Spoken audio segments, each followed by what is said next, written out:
Welcome to my channel. और आज हम यहाँ पे इस वीडियो में हम अल्फ़ा डीके बीटा डीके इन टॉपिक के बारे में बात करेंगे। ये न्यूक्लियर फिज़िक्स का एक बहुत ही इम्पॉर्टेंट टॉपिक है। और जो आपके कोई भी एग्ज़ाम्स हो, आपके अगर नॉर्मल कॉलेज एग्ज़ाम है या पीएचडी एंट्रेंस एग्ज़ाम है, सेट का एग्ज़ाम है, नेट का एग्ज़ाम है, उस सारे ही एग्ज़ाम्स के लिए ना ये टॉपिक जो है वो बहुत ही एक इम्पॉर्टेंट टॉपिक है। ठीक है, तो हमारा टॉपिक है अल्फ़ा डीके।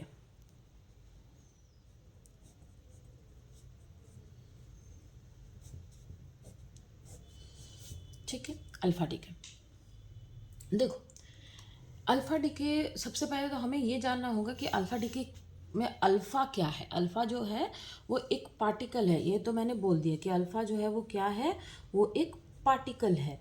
लेकिन वो कैसा पार्टिकल है इसके बारे में मैं बताती हूँ। देखो, दुनिया में, यूनिवर्स में जितने भी एलिमेंट्स हैं या जितने भी लोग हैं, मैं बार बार कहती हूँ, वो सारे क्या होना चाहते हैं, वो अपने लाइफ में स्टेबल होना चाहते हैं।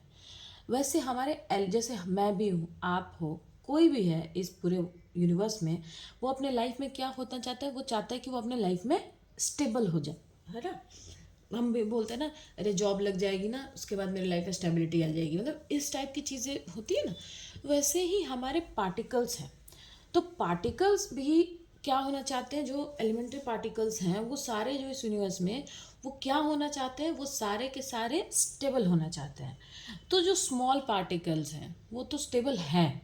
मतलब जैसे मान लो कि हमने लिथियम ले लिया, ठीक है, तो वो इतना ज़्यादा अनस्टेबल नहीं है। थोड़ा बहुत तो सब में रहता है, लेकिन वो इतना अनस्टेबल नहीं है। लेकिन जो हैवी पार्टिकल्स हैं, जहाँ पे प्रोटॉन और न्यूट्रॉन, इन सब चीज़ों का जो रेशियो है वो बहुत ही ज़्यादा है। मतलब कि रेशियो उनका बहुत, मतलब जैसे मान लो कि बहुत हाई प्रोटॉन हो गया, बहुत हाई न्यूट्रॉन हो गया, इस तरीके का जो रेशियो है वो बहुत ज़्यादा है। तो वो क्या करते हैं कि वो स्टेबल होने के लिए एक अल्फ़ा पार्टिकल को एलिमिनेट करते हैं।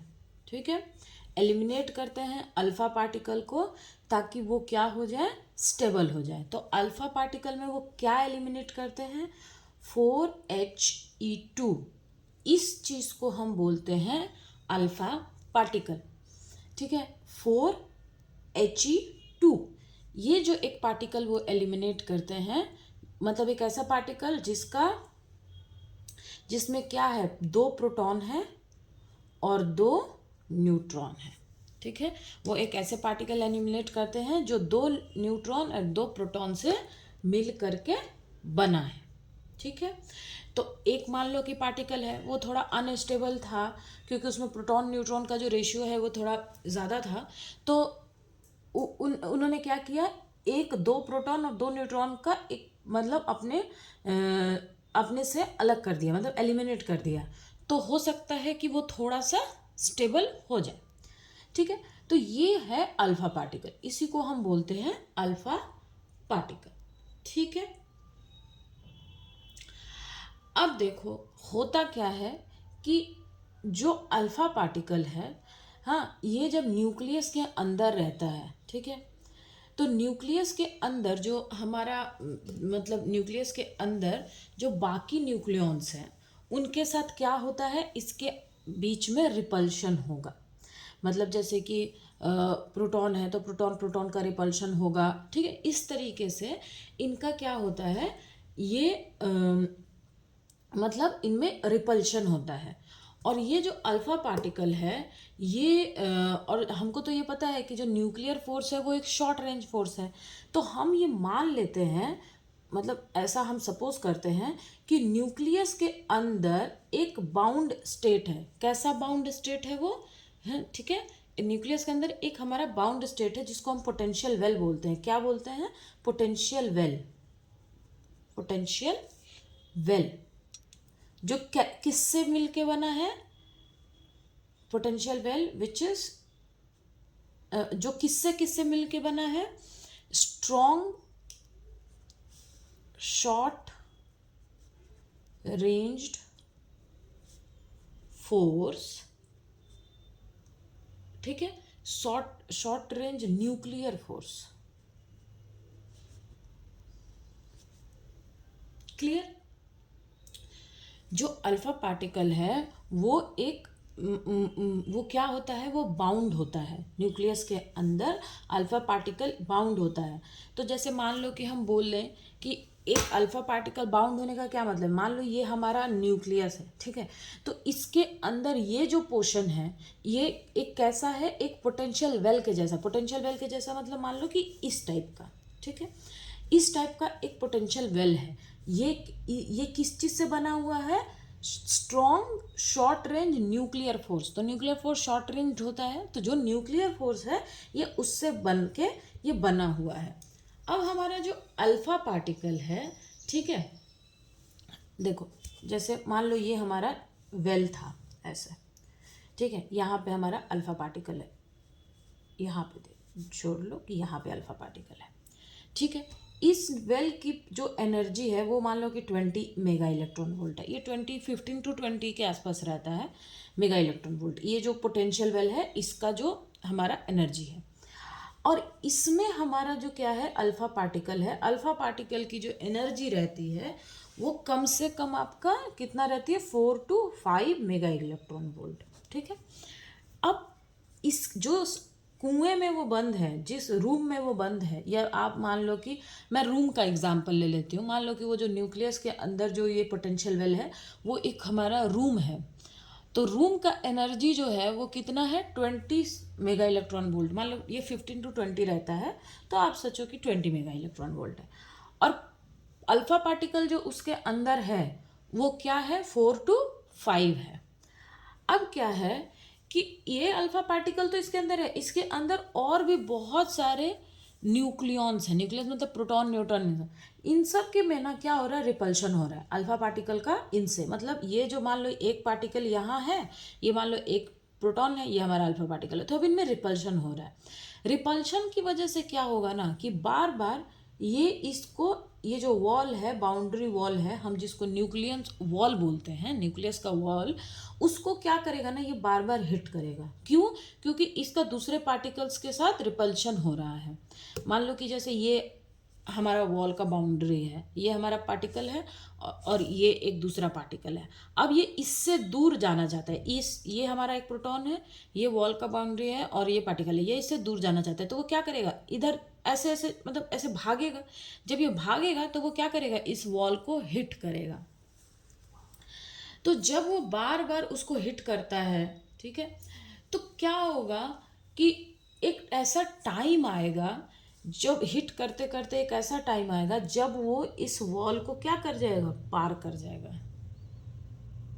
क्लासिकली तो ये चीज़ मतलब पॉसिबल नहीं है कि मान लो कि दीवार, मान लो एक दीवार है वो इतनी बड़ी है, ठीक है, और मैं एकदम इतनी छोटी हूँ, तो ये पॉसिबल, मैं कितनी बार भी कूदूँ तो मैं ये दीवार पार नहीं कर सकती क्लासिकली।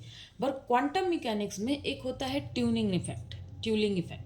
ट्यूलिंग इफेक्ट में हम ये बोलते हैं कि एक ऐसा टाइम आएगा जब वो ये दीवार को पार कर जाएगा। तो अल्फा पार्टिकल के लिए भी यही है, जब वो बार बार रिपल्शन की वजह से न्यूक्लियस के वॉल को हिट करेगा तो भले उसकी एनर्जी कम है, लेकिन एक ऐसा टाइम आएगा जब वो उस वॉल को क्या करेगा, पार करके बाहर चला जाएगा। इसको ही हम क्वांटम मैकेनिकली इस चीज़ को हम बोलते हैं ट्यूलिंग इफेक्ट। आपने पढ़ा होगा क्वांटम मैकेनिक्स में ट्यूलिंग इफेक्ट, ठीक है। तो ट्यूलिंग इफेक्ट की वजह से अल्फा पार्टिकल जो है वो एक टाइम के बाद क्या करेगा, बाहर चला जाएगा, उस वॉल के बाहर चला जाएगा, ठीक है।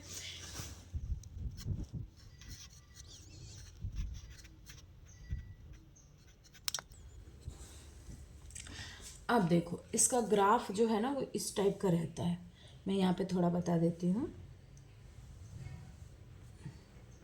ठीक है। ये है हमारा, मान लो कि वो पोटेंशियल वेल, यहाँ पे ले लो थोड़ा सा, ये है हमारा पोटेंशियल वेल, क्लियर। और ये है हमारा वीसी का मतलब क्या है, वीसी क्या है हमारा, देखो VC is a coulombic potential,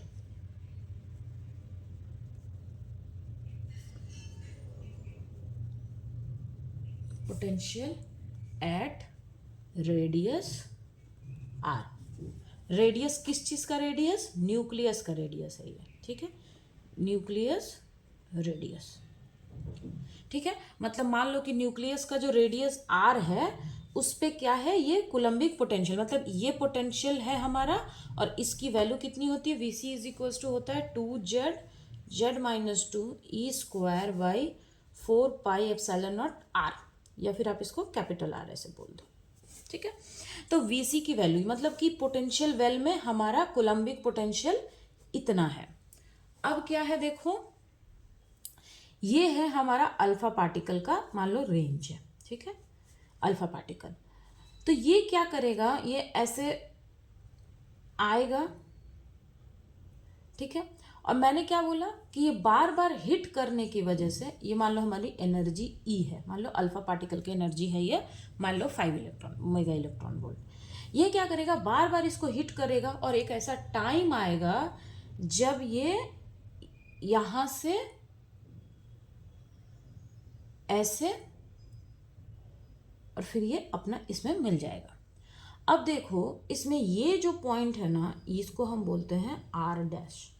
are dash क्यों बोलते हैं, क्योंकि ये जैसे देखो ये Vc है ना, तो इसका पोटेंशियल यहाँ पे है, लेकिन इस पोटेंशियल का इफेक्ट यहाँ तक रहता है।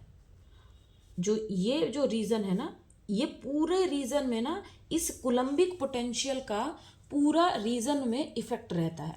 तो ये नहीं है कि अल्फा पार्टिकल यहाँ से निकला तो उसके ऊपर इफेक्ट खत्म हो गया, नहीं, वो जो ट्यूलिंग करेगा उसको यहाँ से यहाँ तक भागना पड़ेगा, क्योंकि ये पूरे रीजन में कूलम्बिक का क्या है, इफेक्ट है, कूलम्बिक पोटेंशियल का इफेक्ट है इस आर से आर डैश रीजन में। और आर डैश के बाद क्या हो जाएगा कि वो पूरा सक्षम है कि वो मतलब अपने एनर्जी से वो भाग सकता है, ठीक है। जैसे देखो मैं एक आपको एग्जाम्पल देती हूँ, बहुत ही अच्छे से आपको समझ में आ जाएगा। एक मान लो कि कैदी था, कैदी कौन है, अल्फा पार्टिकल। कैदी मतलब मुजरिम, मुजरिम मतलब जो जिसको जेल में डाल दिया गया, मतलब तिहाड़ जेल में डाल दिया गया उसको, अल्फा पार्टिकल है। अल्फा पार्टिकल क्या है, इसको मैंने क्या बोल दिया, ये क्या है, मतलब कल्प्रिट है, ठीक है। अब ये क्या करता है ना, लेकिन ये चाहता है कि ये जेल से भाग जाए। क्यों? क्योंकि जेल में इसके साथ जो कैदी है ना, ये इसके साथ अच्छा व्यवहार नहीं करते, उनकी लड़ाई होती है या वो उसको मारना चाहते हैं, ठीक है। तो ये क्या करता है, आप ये बात, बस ये कहानी जो है ना वो आप अच्छे से सुनो, आप पूरी बात समझ जाओगे। क्या बोला मैंने कि देखो एक हमारा मान लो कि एक कल्प्रिट है, उसको हमने तिहाड़ जेल में डाल दिया। अभी क्या होगा कि वो जो मुजरिम है ना, उसके साथ अंदर के कैदी अच्छे से बिहेव नहीं करते हैं। बिहेव नहीं करते हैं का क्या है, रिपल्शन हो रहा है। वो क्या चाहता है कि वो वहाँ से भाग जाए, तो वो लेकिन तिहाड़ जेल की दीवारें हैं, पॉसिबल ही नहीं है। तो जैसे ये हमारा पूरा एरिया है, ठीक है, यहाँ पे हमारा समंदर है, ठीक है, और ये कैदी का रूम है, इसमें यहाँ पे कैदी है हमारा। अब ये क्या करेगा ना कि रोज थोड़ा थोड़ा ऐसे ऐसे हिट करता रहेगा दीवार पे। किस चीज़ से, मान लो कि उसके पास एक छोटा सा हथौड़ा है, ये दीवार बहुत मोटी है, ठीक है, रोज हिट कर रहा है, रोज हिट कर रहा है, रोज हिट कर रहा है। क्लासिकली चलो हम हथौड़ा हटा देते, क्योंकि हथौड़ा में तो थोड़ा यहाँ हाथ से हिट कर रहा है, मुक्के से, तो रोज वो हिट कर रहा है इसको, रोज रोज थोड़ा थोड़ा, क्योंकि इसकी बाकी इन जो लोग हैं ऐसे इनसे पटती नहीं है, मतलब रिपल्शन हो रहा है इनके बीच में। दीवार बहुत मोटी है, मुक्के से ये मार रहा है, तो क्लासिकली हम ये बोलेंगे कि ये कभी भी पॉसिबल नहीं है कि वो मुक्के से मार के दीवार को तोड़ दे, लेकिन quantum mechanically this is possible. तो क्वांटम मैकेनिकली क्या हुआ कि एक दिन तोड़ते तोड़ते ये दीवार में थोड़ी सी छेद हुई और वो इससे बाहर निकल गया, या इस दीवार को फान गया, कुछ भी आप बोलो। तो ये है क्या हमारा, ये जो पोर्शन है ये न्यूक्लियस का रेडियस आर है।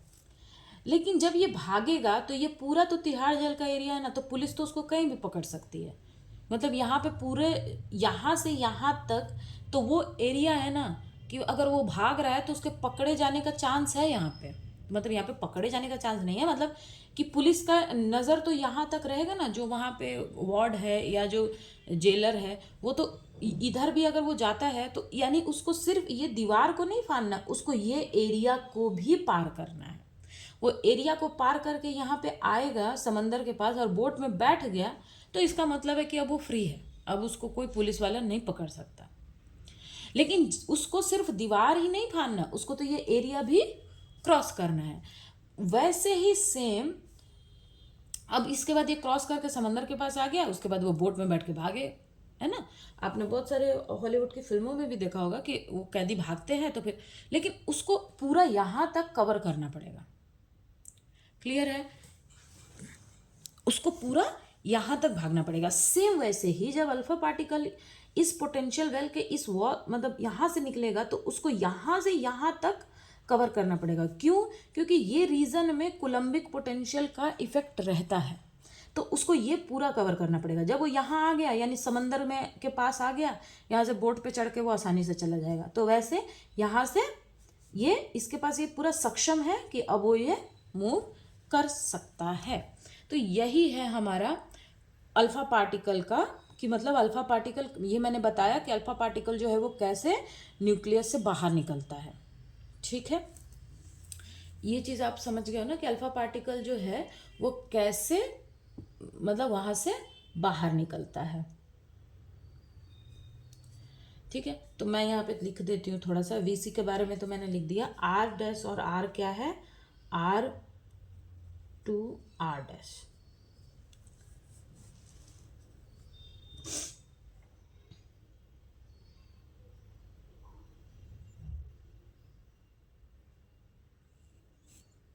R to R dash is the reason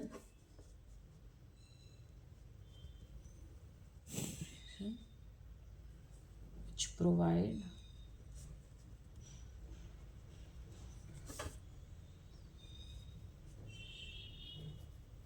Coulomb potential। ठीक है, R dash के बारे में लिखूंगी कि beyond R dash alpha particle have enough energy to escape। Clear है आपको? ये आज मेरे थोड़ा उंगली में प्रॉब्लम हो गया है, इस वजह से मैं अच्छे से लिख नहीं पा रही हूँ, लेकिन मैंने समझा दिया है तो आप ये चीज़ समझ में आ गया कि अल्फ़ा पार्टिकल कैसे भागता है। अब इसमें जो न्यूमेरिकली प्रॉब्लम होता है वो मैं बता देती हूँ। देखो, एक पार्टिकल है मान लो ए, मतलब एक्स पार्टिकल है, उसका एटॉमिक मास है ए और उसका एटॉमिक नंबर जेड है। तो इसमें से मैंने बोला कि A-4 हो जाएगा, मतलब 4 जो मास है, ठीक है, वो कितना रिड्यूस होता है बाई 4, क्योंकि और जो हमारा एटॉमिक नंबर है वो रिड्यूस होता है 2। क्यों? क्योंकि अगर मान लो एक पार्टिकल है, उसमें से अगर अल्फा पार्टिकल चला गया तो उसका एटॉमिक मास रिड्यूस होगा बाई 4 और एटॉमिक नंबर रिड्यूस होगा बाई 2। ठीक है, ये हमारा इक्वेशन है जिसको इसको ही हम अल्फा पार्टिकल बोलते हैं। ठीक है, तब देखो इसकी क्यू वैल्यू क्या होती है। तो क्यू वैल्यू होती है हमारी mx minus my plus m alpha into C का स्क्वायर। ये क्यू वैल्यू इसकी हो गई। और क्यू वैल्यू देखो, क्यू वैल्यू जब ग्रेटर देन 0 होता है यानी कि पॉजिटिव, तो इसका क्या मतलब है? इसका मतलब है कि रिएक्शन इज स्पॉन्टेनियस। स्पॉन्टेनियस का क्या मतलब है कि इस प्रोसेस में एनर्जी जो है वो रिलीज हो रही है। तो अल्फा पार्टिकल को निकालने के लिए आपको कोई एनर्जी तो देनी नहीं पड़ती, वो तो अपने आप होता है ना, उसमें एनर्जी क्या होती है? रिलीज होती है। ठीक है, एनर्जी रिलीज होती है। तो अल्फा पार्टिकल का जो रिएक्शन है, अल्फा डीके का जो रिएक्शन है, उसमें क्यू की वैल्यू हमेशा पॉजिटिव ही होती है, क्योंकि वहाँ पे हमें कोई एनर्जी देके अल्फा पार्टिकल को नहीं निकालना है। ठीक है। तो Q की वैल्यू पॉजिटिव होगी। अगर Q नेगेटिव है तो क्या होता है, Q लेस देन 0 है तो इसमें क्या होता है कि हमें एनर्जी देनी पड़ती है। मतलब जो रिएक्शन है उसमें हमें क्या करना पड़ेगा कि एनर्जी लगाना पड़ेगा, यानी एनर्जी इसमें एब्जॉर्ब्ड होती है, एनर्जी एब्जॉर्ब्ड। ठीक है, ये आप याद करने के लिए मैंने लिख दिया है, लेकिन अल्फा पार्टिकल के लिए Q की वैल्यू ग्रेटर मतलब होती है, सॉरी ना। देखो काइनेटिक एनर्जी क्या होता है अल्फा पार्टिकल का, that is equals to my plus m alpha into Q. तो देखो my का मतलब मास ऑफ y का क्या है, a-4 है, और my का क्या है मतलब मास क्या है y का, तो a-4 है, और अल्फा पार्टिकल का कितना है 4 है इंटू क्यू। तो यहाँ से देखो a-4, ये 4 से 4 कैंसिल, तो हो जाएगा a-4 divided by a into Q, that is kinetic energy of alpha particle. ये बहुत इंपॉर्टेंट है, मोस्ट इंपॉर्टेंट इसको आप बोल सकते हो, ये मोस्ट इंपॉर्टेंट इक्वेशन है, क्योंकि एक क्वेश्चन तो यहाँ से आना मतलब बोलते हैं ना कि जैसे बोलते हैं कि 80% चांस है कि ये kinetic energy of alpha particle में आता ही है ये।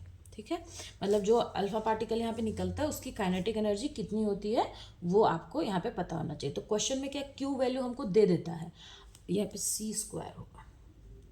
अगर हमें क्वेश्चन में क्यू की वैल्यू दे देता है तो कोई प्रॉब्लम नहीं है, नहीं देता है तो हम इस फॉर्मूले से निकाल लेंगे, इसका मास माइनस इसका मास प्लस इसका मास। ठीक, वहाँ से हम निकाल लेंगे इसको।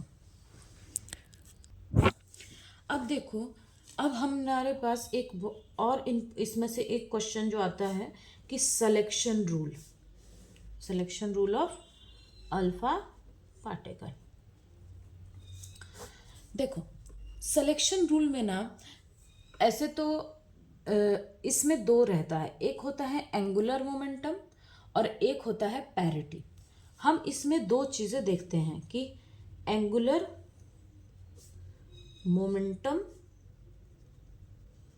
And parity conservation.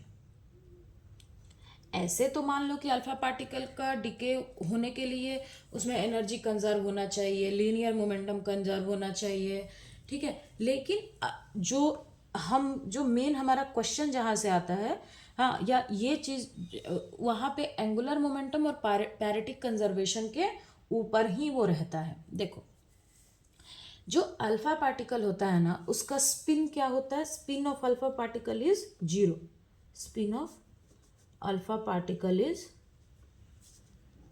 0 होता है।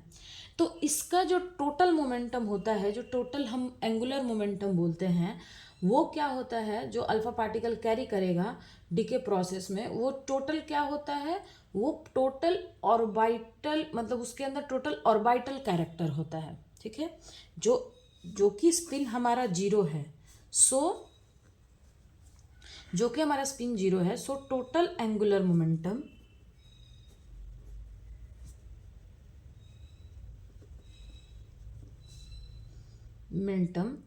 Is carried by an alpha particle in decay process is purely orbital in character। ठीक है, टोटली ऑर्बिटल इन कैरेक्टर होता है। ठीक है, अब देखो यहाँ पे मैं जो एंगुलर मोमेंटम होता है अल्फा पार्टिकल का, उसका जो रेंज होता है,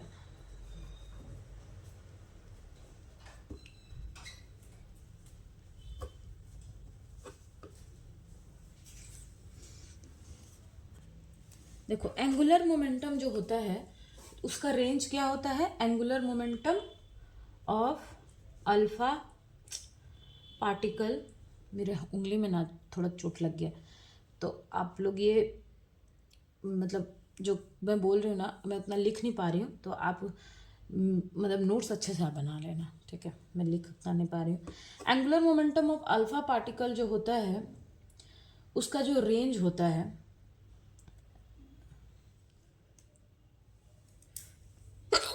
सॉरी, यहाँ पे रेंज लिख दो कि रेंज ऑफ अल्फा पार्टिकल क्या होता है। देखो आई जो होगा वो लेस देन होगा I initial plus I final, और ग्रेटर होगा I initial minus I final. ये मैंने आई से बोला, आप एल से बोल सकते हो या किसी भी चीज़ से बोल सकते हो। चलो इसको हम एल ले लेते हैं, ठीक है, क्योंकि आपने एल एल पढ़ा होगा तो आई से थोड़ा, या फिर मतलब आप एल ले लेना, मैंने आई ले लिया, ठीक है। तो ये इसका क्या होता है, रेंज होता है। अब देखो कि हम सिलेक्शन रूल में क्या लिखते हैं। मोस्ट अब इम्पॉर्टेंट है और इस चीज को अब ध्यान से सुनना। पहला है कि इफ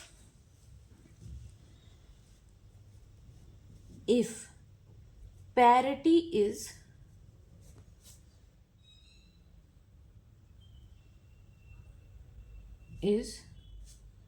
same, then अगर पैरिटी इनिशियल और इसमें पैरिटी सेम है, देन एल या आई बोल दो, आई मस्ट बी इवन। मतलब एग्जाम्पल मैं बोलती हूँ, देखो जैसे 2 पॉजिटिव से 2 पॉजिटिव में जा रहा है, ठीक है, 2 पॉजिटिव से 2 पॉजिटिव, तो देखो यहाँ पे पैरिटी दोनों में सेम है, यहाँ भी प्लस है, यहाँ भी प्लस पैरिटी है, दोनों में प्लस पैरिटी है, तो यहाँ बोलेंगे कि parity is same.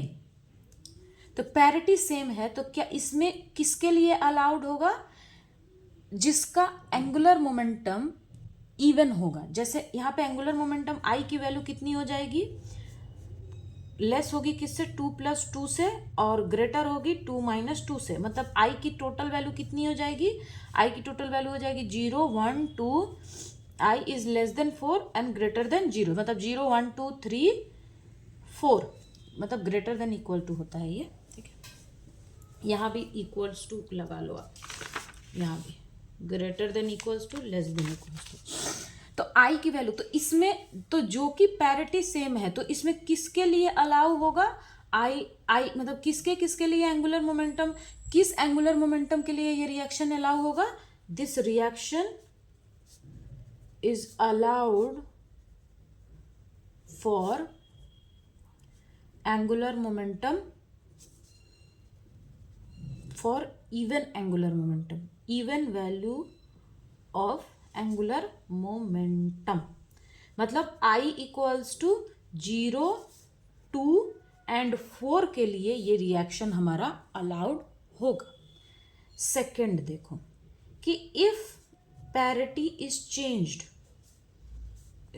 Changed then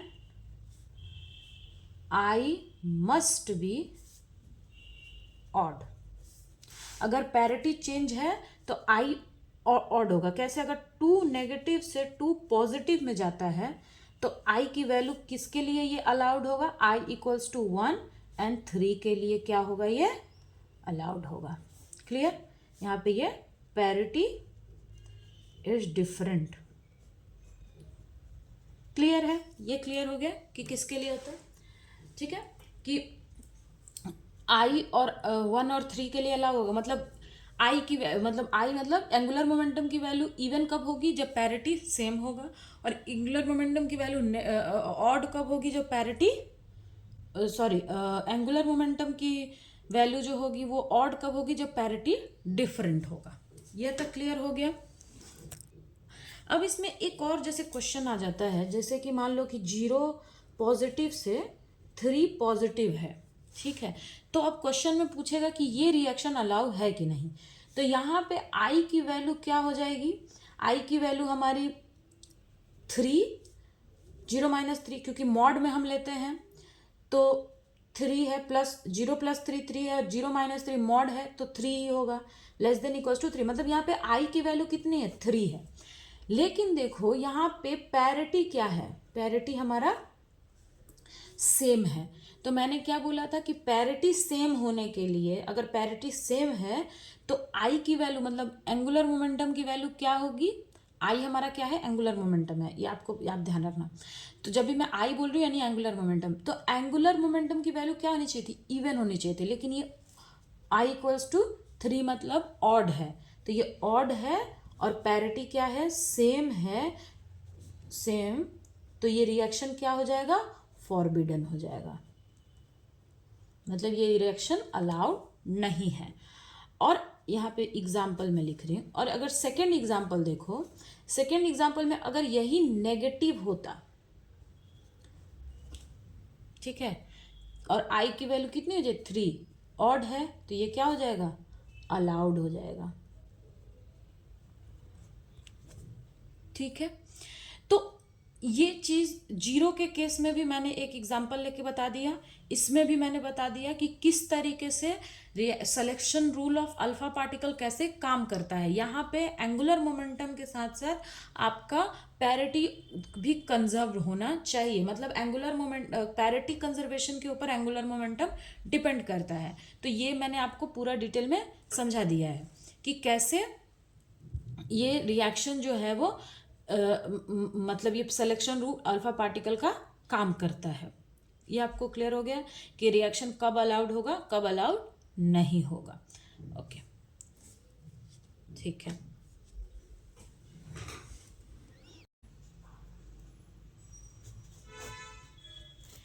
देखो, जैसे अल्फा डीके भी एक रेडियो एक्टिव प्रोसेस है, ठीक है, मतलब उसमें हमें मतलब वो अपने से डीके करता है, मतलब वो हमें बाहर से कोई एनर्जी दे करके अल्फा डीके को या अल्फा पार्टिकल को न्यूक्लियस से बाहर नहीं निकालना पड़ता।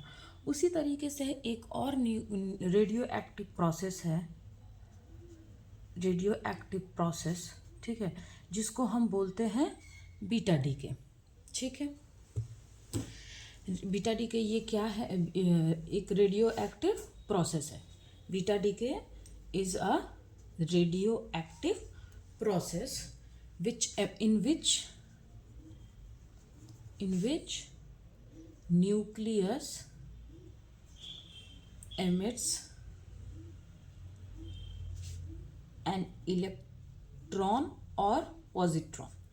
मतलब इसमें क्या होता है कि ये भी एक, जैसे अल्फा पार्टिकल का डीके होता है वैसे ये भी एक रेडियो एक्टिव प्रोसेस है जिसमें न्यूक्लियस या तो इलेक्ट्रॉन या पॉजिट्रॉन जो है वो एमिट करता है।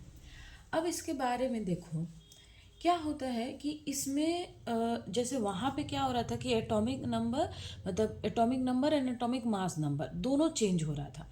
यहाँ ऐसा नहीं होता। इसमें क्या होता है, इन बीटा डीके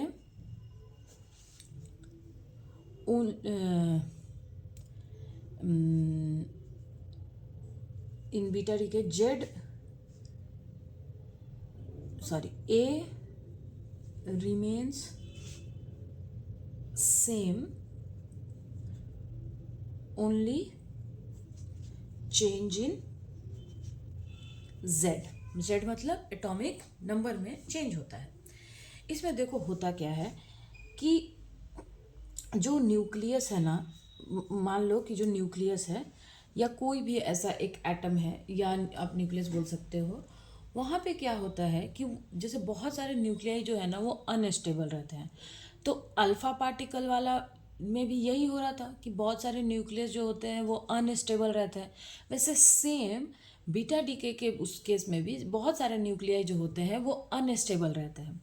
अनस्टेबल रहते हैं उसमें क्या है अनस्टेबल का, कि उसमें ना neutron and proton by neutron का जो रेशियो होता है वो स्टेबिलिटी मान लो कि जैसे ये कर्व है, ठीक है, ये neutron plus proton by neutron का जो रेशियो का आपने कर्व देखा होगा, तो मान लो कि ये हमारी स्टेबिलिटी लाइन है, ठीक है। इसके ऊपर न्यूट्रॉन, मतलब न्यूट्रॉन की संख्या ज़्यादा है, इसके नीचे प्रोटॉन की संख्या ज़्यादा है। ये आपने ये कर्व पढ़ा होगा, ठीक है। तो जो न्यूट्रॉन और प्रोटॉन का जो रेशियो होता है, मान लो कि एक हमने एक एलिमेंट लिया, ठीक है, मान लो एक हमने एलिमेंट ले लिया, कोई भी एक एलिमेंट ले लिया जिसमें मान लो कि न्यूट्रॉन 5 है और प्रोटॉन की संख्या कितनी हो गई, मान लो कि 9 हो गई, तो प्रोटॉन की संख्या यहाँ पे ज़्यादा हो गई, यानी कि न्यूट्रॉन और प्रोटॉन का रेशियो क्या हो गया, स्टेबिलिटी से बहुत मतलब कम हो, लो हो गया, या फिर मतलब वो स्टेबल नहीं हो सकता। क्यों क्यों नहीं हो सकता? क्योंकि देखो यहाँ पे क्या हो रहा है, न्यूट्रॉन की संख्या और प्रोटॉन की संख्या, तो प्रोटॉन की नंबर ज़्यादा होने की वजह से, संख्या ज़्यादा होने की वजह से इनके बीच का जो रिपल्शन है वो बहुत हाई हो गया है, और रिपल्शन हाई होने की वजह से इन लोगों ने जो एलिमेंट है उसको क्या कर दिया, अनस्टेबल कर दिया है। जैसे एक एग्जांपल देखो, जैसे मान लो कि एक रूम है, ठीक है, एक ही रूम है, और उस रूम में ना पहले 2 लोग थे, ठीक है। तो इन, जैसे अभी मैं देखो आपको एक वॉर का एग्जांपल मैं आपको बताती हूँ। देखो, जैसे मान लो कि हम इंडिया हैं और हमारा पड़ोसी देश है, हमारा बहुत ही पड़ोसी देश, हमारे सारे ही पड़ोसी देश लगभग वैसे ही होते जा रहे हैं। तो अभी पड़ोसी देश ने क्या करा कि पहले उन लोगों ने थोड़े आतंकवादी हमले करे, ठीक है। मान लो कि एक बार एक कोई आतंकवादी हमला करा, यानी कि इंक्रीज्ड बाई 1 प्रोटॉन, ठीक है। तो एक आतंकवादी उन लोगों ने बनाया, तो उससे क्या हुआ कि प्रोटॉन एक बढ़ा, तो उतना आतंक नहीं फैला है हमारे देश में। फिर जैसे मान लो कि ये हमारा बॉर्डर है और ये हमारा पड़ोसी देश है, तो इन्होंने एक आतंकवादी इंडिया में भेजा, उसने यहाँ पे कुछ थोड़ा सा कुछ किया होगा, मान लो कि एक छोटा सा, मान लो कोई बॉम्ब ब्लास्ट कर दिया, तो इंडिया की स्टेबिलिटी उतनी खराब नहीं हुई। इन लोगों ने 2 आतंकवादी भेजे, फिर भी थोड़ा सा इन्होंने क्या करा कि 2 जगह कर दिया। अब इन लोगों ने मान लो कि 10 आतंकवादी एक साथ भेज दिए। अब ये क्या कर रहा है, 10 शहरों, 10 स्टेट में इन लोगों ने बम ब्लास्ट कर दिया। तो इंडिया की स्टेबिलिटी का क्या हो गया, ये क्या हो गई, हिल गई, मतलब स्टेबिलिटी क्या हो गई, अनस्टेबल हो गया इंडिया। यानी कि अब इंडिया भी क्या करेगा, इस चीज़ से निजात पाना चाहेगा, है ना। वो भी चाहेगा ना कि इन आतंकवादियों को ख़त्म करो, ताकि क्या हो जाए, देश में स्टेबिलिटी आ जाए। वैसे ही न्यूक्लियस में जब प्रोटॉन न्यूट्रॉन का रेशियो बढ़ जाता है, मतलब या तो प्रोटॉन की संख्या बढ़ जाए या फिर न्यूट्रॉन की संख्या बढ़ जाए, तो ये क्या करता है न्यूक्लियस, वो तो जो एलिमेंट है वो क्या हो जाता है, अनस्टेबल हो जाता है। और अनस्टेबल होने की वजह से वो चाहता है कि अब मैं इस प्रॉब्लम से ओवरकम करूं, न्यूक्लियस भी चाहता है। क्योंकि देखो, मैंने आपको पहले ही बताया था कि जो यूनिवर्स है ना, इसमें अगर कोई भी चीज़ है, वो एक एलिमेंट ही क्यों ना, वो अपने लाइफ में स्टेबल होना चाहता है। तो ये सेम ये भी चाहता है कि वो स्टेबल हो जाए। जैसे इंडिया वाले भी अब चाहते हैं कि भाई ये रोज़ रोज़ के बम धमाके से कुछ एक एक्शन लेना पड़ेगा। फिर यहाँ की गवर्नमेंट ने एक बढ़िया सा सर्जिकल स्ट्राइक करके इन लोगों को उनकी औकात पे लेके आ गए। तो वैसे ही न्यूक्लियस भी एक सर्जिकल स्ट्राइक टाइप कुछ करे। क्या करेगा वो चाहेगा स्टेबल होना। अब देखो, जो प्रोटॉन है ना, इसकी एनर्जी जो है, या इसकी जो बाइंडिंग एनर्जी है, वो इतनी ज़्यादा है कि मतलब वो उसको न्यूक्लियस अपने से बाहर नहीं कर सकता, क्योंकि न्यूक्लियस के पास इतना मतलब ताकत नहीं है। जैसे कि अब हमारे ही इंडिया में बहुत सारे लोग हैं जो आतंकवाद को सपोर्ट करते हैं, तो अब यहाँ की जो गवर्नमेंट है वो इन सब लोगों को तो देश से बाहर नहीं फेंक सकती है ना। बहुत सारे लोग हैं जो अगर किसी आतंकवादी को भी मतलब कोई हेल्प करे तो उनके सपोर्ट में बोलने आ जाएंगे, लेकिन गवर्नमेंट तो अब इनको तो बाहर नहीं फेंक सकती है, क्योंकि इनका पावर है या फिर ये देश के हैं, तो प्रॉब्लम है। तो ये क्या करेंगे गवर्नमेंट कि ये पाकिस्तान में ही जा कर के, मतलब हमारे पड़ोसी देश में जा कर के क्या करेंगे कि कुछ एक एक्शन ले लेंगे, जैसे सर्जिकल स्ट्राइक टाइप कुछ करेंगे। सेम वैसे ही यहाँ क्या होगा कि जो प्रोटॉन है, इसकी बाइंडिंग एनर्जी इतनी ज़्यादा है कि न्यूक्लियस इस प्रोटॉन को बाहर नहीं फेंक सकता। तो उसमें क्या करते हैं ना कि एक प्रोटॉन जो है वो किस में कन्वर्ट हो जाता है, न्यूट्रॉन में। ठीक है, एक प्रोटॉन जो है वो किस में कन्वर्ट होता है, न्यूट्रॉन में। और न्यूट्रॉन में जो कि वो कन्वर्ट होता है तो उसके साथ साथ आते हैं, ठीक है, जब ये न्यूट्रॉन में मतलब ये न्यूट्रॉन में जब कन्वर्ट होता है तो इसके साथ आता है एक पॉजिट्रॉन और एक एंटी न्यूट्रिनो। इसी को बोलते हैं हम बीटा पॉजिटिव डिके। ठीक है, बीटा पॉजिटिव डिके में क्या हुआ कि प्रोटॉन जो है वो न्यूट्रॉन में कन्वर्ट हो गया। इससे क्या हुआ, एक प्रोटॉन डिक्रीज हो गया और एक न्यूट्रॉन इंक्रीज हो गया। ठीक है, ये क्या बोला कि जब एक प्रोटॉन न्यूट्रॉन में डिक्रीज हुआ तो इसने क्या किया कि प्रोटॉन नंबर को एक डिक्रीज कर दिया, और न्यूट्रॉन नंबर को एक उसने बढ़ा दिया, तो थोड़ा स्टेबल हो गया वो। ठीक है, क्योंकि इस तरह से क्या हुआ है, मान लो कि इस तरह से जो स्टेबिलिटी मतलब जो न्यूट्रॉन और प्रोटॉन का रेशियो है वो क्या हुआ, स्टेबिलिटी लाइन के पास या स्टेबिलिटी जो रेशियो है उसके पास थोड़ा सा मतलब उसके थोड़ा और पास आ गए ये प्रोसेस करने से। तो यहाँ से हमें एक बीटा मतलब ये भी एक हमें पॉजिटिव बीटा डिके देता है। क्लियर ना। अब ये होने की वजह से ये तो डिक्रीज क्या हो गया, प्रोटॉन नंबर एक डिक्रीज हुआ, न्यूट्रॉन एक इंक्रीज हुआ। तो इससे क्या फर्क पड़ेगा, इससे जो मैंने पहले ही बताया था कि एटॉमिक मास में कोई चेंज नहीं आता है बीटा डीके में, और लेकिन जो मतलब जो हमारा एटॉमिक नंबर है उसमें चेंज आता है। तो देखो यहाँ पे एक प्रोटॉन कम हो गया है, तो प्रोटॉन कम हो गया है तो इसका एटॉमिक नंबर एक कम हो जाएगा, तो Z-1 X प्लस एक इलेक्ट्रॉन आ गया और एक न्यूट्रिनो आ गया। ठीक है, ये तो हुआ पॉजिटिव डीके की बात है।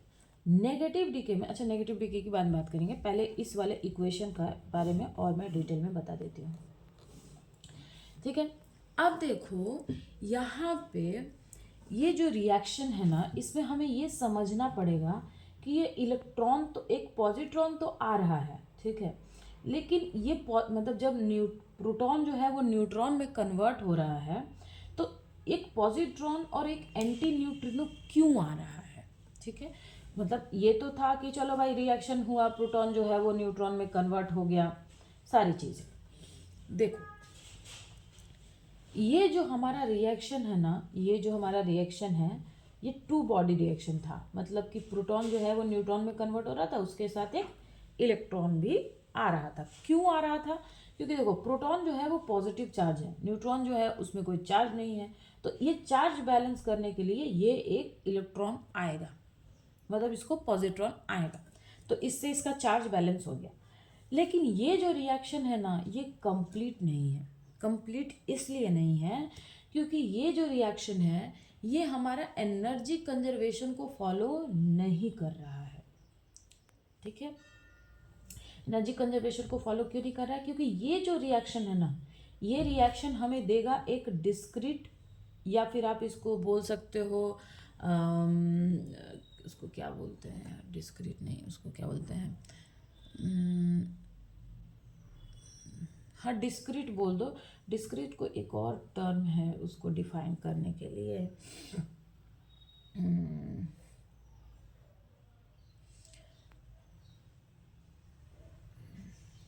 वो मुझे अभी याद नहीं आ रहा, उसको एक और डिस्क्रीट के मतलब वो कंटिन्यूअस नहीं है।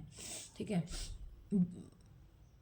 क्वांटाइज्ड, ठीक है, क्वांटाइज्ड है। ठीक है, ये जो एनर्जी है ना, लेकिन जब इसका एक्सपेक्ट्रम देखा गया तो इसमें हमें कंटिन्यूअस मिल रहा था, कंटिन्यूअस एनर्जी, कंटिन्यूअस एक्सपेक्ट्रम इसका मिल रहा था।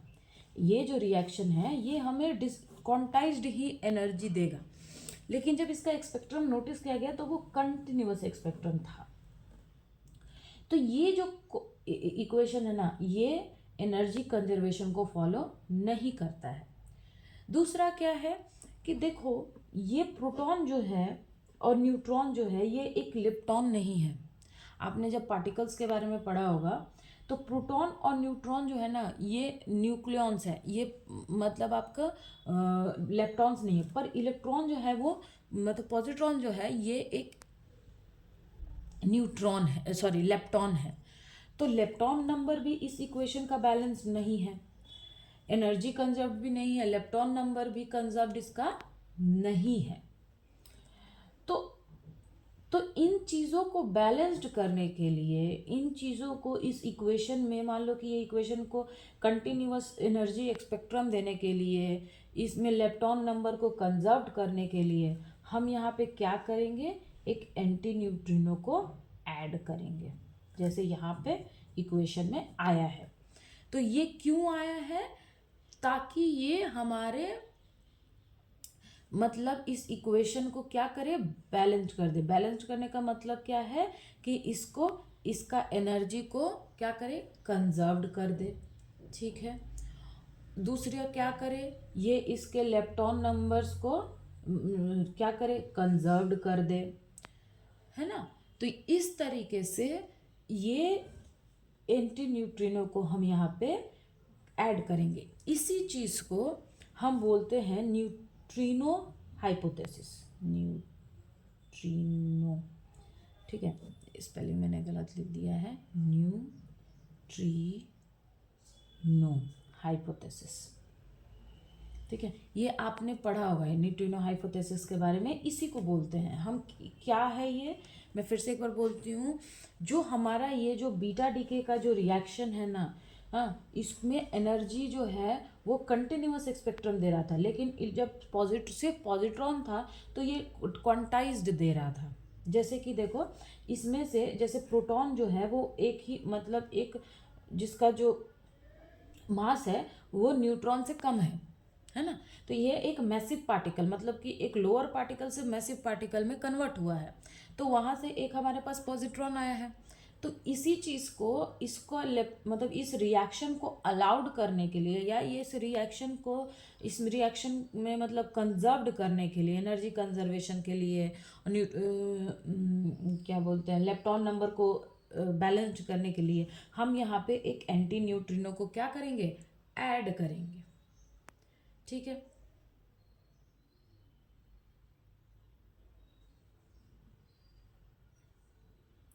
ठीक है, तो अब देखो जब ये इसमें ऐड होता है तो ये क्या होगा कि प्रोटॉन तो न्यूट्रॉन में कन्वर्ट हो गया, ये तो न्यूक्लियस के अंदर रहेगा, बाहर क्या एमिट होगा, positron and anti neutrino, positron और एंटी न्यूट्रिनो। क्यों, क्योंकि इनकी जो काइनेटिक एनर्जी रहती है ना वो बहुत ही ज़्यादा होती है, that's why they will emit, ठीक है। Kinetic energy is high, so they emit, ठीक है। अब देखो ये तो न्यूट्रिनो हाइपोथेसिस मैंने बता दिया कि ये क्या मतलब कि एनर्जी कंजर्वेशन को फॉलो नहीं करता है इसी वजह से। और इसको किसने दिया था, पाउली ने, ठीक है। पाउली ने बोला कि जब एक मतलब पॉजिट्रॉन आएगा उसके साथ साथ एक वहाँ से न्यूट्रिनो भी आएगा, ठीक है, जो लेप्टॉन नंबर को क्या करेगा, सॉल्व करेगा और अपना एनर्जी को भी कंजर्व करेगा। ये क्लियर हो गया। अच्छा अब देखो इसकी हम क्यू वैल्यू को निकालते हैं, ठीक है। ये आप समझ में आ गया ना, मैं पूरा प्रॉपर नोट्स नहीं बना रही हूँ, मैं सिर्फ पढ़ा दे रही हूँ, ठीक है, क्योंकि नोट्स तो आपके पास होगा ही, या आप इसमें से लिख लेना, ऐसे मैंने बस ये पढ़ा दिया। अब देखो ये जो हमारा रिएक्शन है, अब हम इसमें बीटा क्यू वैल्यू देखते हैं। तो देखो Q value is equals to क्या हो जाएगा कि मास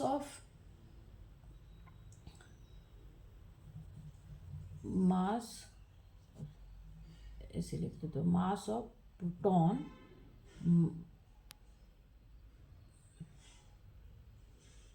minus mass of neutron plus mass of positron, ठीक है। तो देखो यहाँ पे जो मास ऑफ प्रोटॉन है ये क्या है, ये लेस है किससे, इन दोनों के मास से। मास ऑफ देखो न्यूट्रॉन का मास तो वैसे भी ज़्यादा होता है, उसमें फिर पॉजिट्रॉन का मास, तो इन दोनों का जो मास है वो इसके मास से क्या हो रहा है, ज़्यादा हो रहा है। इस ठीक है, इसके मास से ये क्या हो रहा है, ज़्यादा हो रहा है, तो यानी Q की वैल्यू क्या हो जाएगी, लेस देन 0 हो जाएगी। यहाँ पे देखो, यहाँ पे क्या हो रहा है कि मास जो है वो प्रोटॉन का कम है, रिएक्टेंट का मास कम है, लेकिन प्रोडक्ट का मास ज़्यादा है, तो Q वैल्यू जो है वो लेस देन 0 हो गई ना। लेकिन जो कि हमें पता है कि जो बीटा डीके है वो एक स्पॉन्टेनियस प्रोसेस है।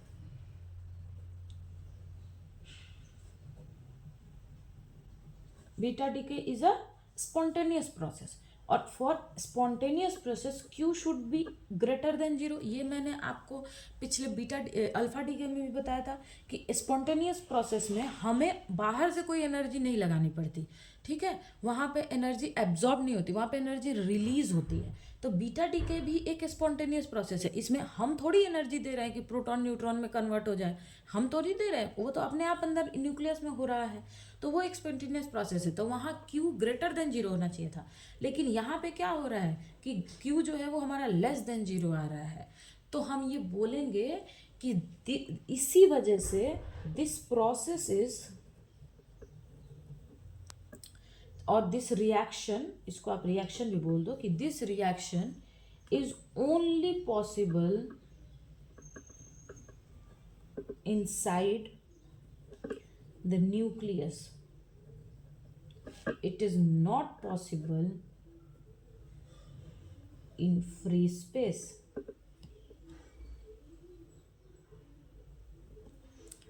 क्लियर?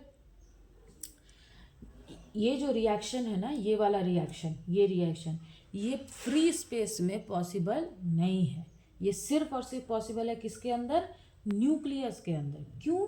क्योंकि न्यूक्लियस में क्या होता है ना कि वहाँ पे ऐसे मास नहीं होता है, वहाँ पे क्या होता है कि वहाँ पे न्यूक्लियर बाइंडिंग एनर्जी रहती है। हाँ, न्यूक्लियस में जैसे यहाँ पे एक पार्टिकुलर, हम फ्री स्पेस में जब काम करते हैं तो हम प्रोटॉन का मास, न्यूट्रॉन का मास, इलेक्ट्रॉन का मास इस तरह से कंसिडर करते हैं, पर न्यूक्लियस में क्या होता है, न्यूक्लियर फोर्स होता है, जैसे कि न्यूक्लियर बाइंडिंग एनर्जी, मतलब प्रोटॉन का बाइंडिंग एनर्जी, न्यूट्रॉन का बाइंडिंग एनर्जी, इस तरीके से अंदर बाइंडिंग एनर्जी रहती है, तो इसलिए अंदर ये प्रोसेस पॉसिबल है। लेकिन फ्री स्पेस में ये प्रोसेस जो है वो हमारा पॉसिबल नहीं है। ये आपको क्लियर हो गया? देखो, ये एक 3 बॉडी सिस्टम है, ठीक है, ये आपको क्लियर हुआ, क्वेश्चन आपको क्लियर हो गया कि ये रिएक्शन जो है वो हमेशा फ्री स्पेस में, सॉरी, न्यूक्लियस के अंदर ही पॉसिबल है, ये फ्री स्पेस में पॉसिबल नहीं है।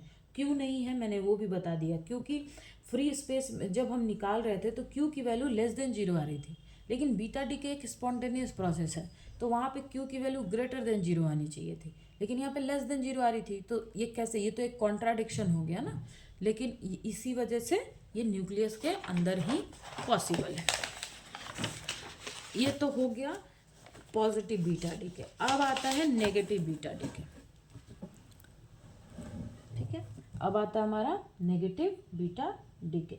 इसमें क्या होता है, जैसे वहाँ प्रोटॉन न्यूट्रॉन में कन्वर्ट हो रहा था, तो मैंने बोला था कि प्रोटॉन न्यूट्रॉन रेशियो, इसका क्या मतलब है, इसका मतलब है कि प्रोटॉन न्यूट्रॉन का रेशियो का क्या मतलब है कि जैसे जब प्रोटॉन की संख्या ज़्यादा थी तो वो न्यूट्रॉन में कन्वर्ट हुआ, जब प्रोटॉन की संख्या ज़्यादा थी तब वो किस में कन्वर्ट हो गया, न्यूट्रॉन में। यहाँ क्या कि ऐसा जब केस जहाँ पे न्यूट्रॉन की संख्या ज़्यादा हो, कि नंबर ऑफ न्यूट्रॉन अगर मोर हो, when number of neutron is greater than number of proton, then 1 neutron is converted to proton plus, किसमें, कौन सा, यहाँ पे, वहाँ पे तो पॉजिट्रॉन हो रहा था, तो यहाँ पे क्या होगा, एक इलेक्ट्रॉन आएगा और एक न्यूट्रिनो आएगा, ठीक है, वहाँ पे एंटी न्यूट्रिनो था, न्यूट्रिनो। अब देखो, तो यहाँ पे न्यूट्रॉन प्रोटॉन में कन्वर्ट हो रहा है, मतलब एटॉमिक नंबर 1 बढ़ जाएगा, वहाँ पे क्या हो रहा था, कम हो जा रहा था, तो यहाँ पे ये AXZ is A Z+1 X+ electron plus. अच्छा देखो, इसको याद रखने का एक तरीका मैं आपको बता देती हूँ। देखो, N से नेगेटिव, इधर बताओ, देखो N से नेगेटिव, तो ये तो नेगेटिव, N से नेगेटिव यानी कि नेगेटिव डीके, यानी कि नेगेटिव डीके, और N से नेगेटिव यानी कि इलेक्ट्रॉन, इलेक्ट्रॉन पे नेगेटिव चार्ज रहता है ना। सिमिलरली P से पॉजिटिव यानी पॉजिटिव डीके, यानी पॉजिटिव डीके, और पॉजिटिव है तो इलेक्ट्रॉन पे पॉजिटिव चार्ज।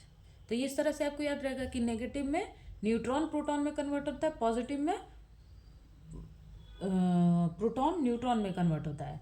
ठीक है, पॉजिटिव का मतलब P से N में जाएगा, मतलब पॉजिटिव में पॉजिटिव डीके, और P फॉर पॉजिटिव, P ये क्या है हमारा, प्रोटॉन है। ठीक है, और N क्या है, न्यूट्रॉन है।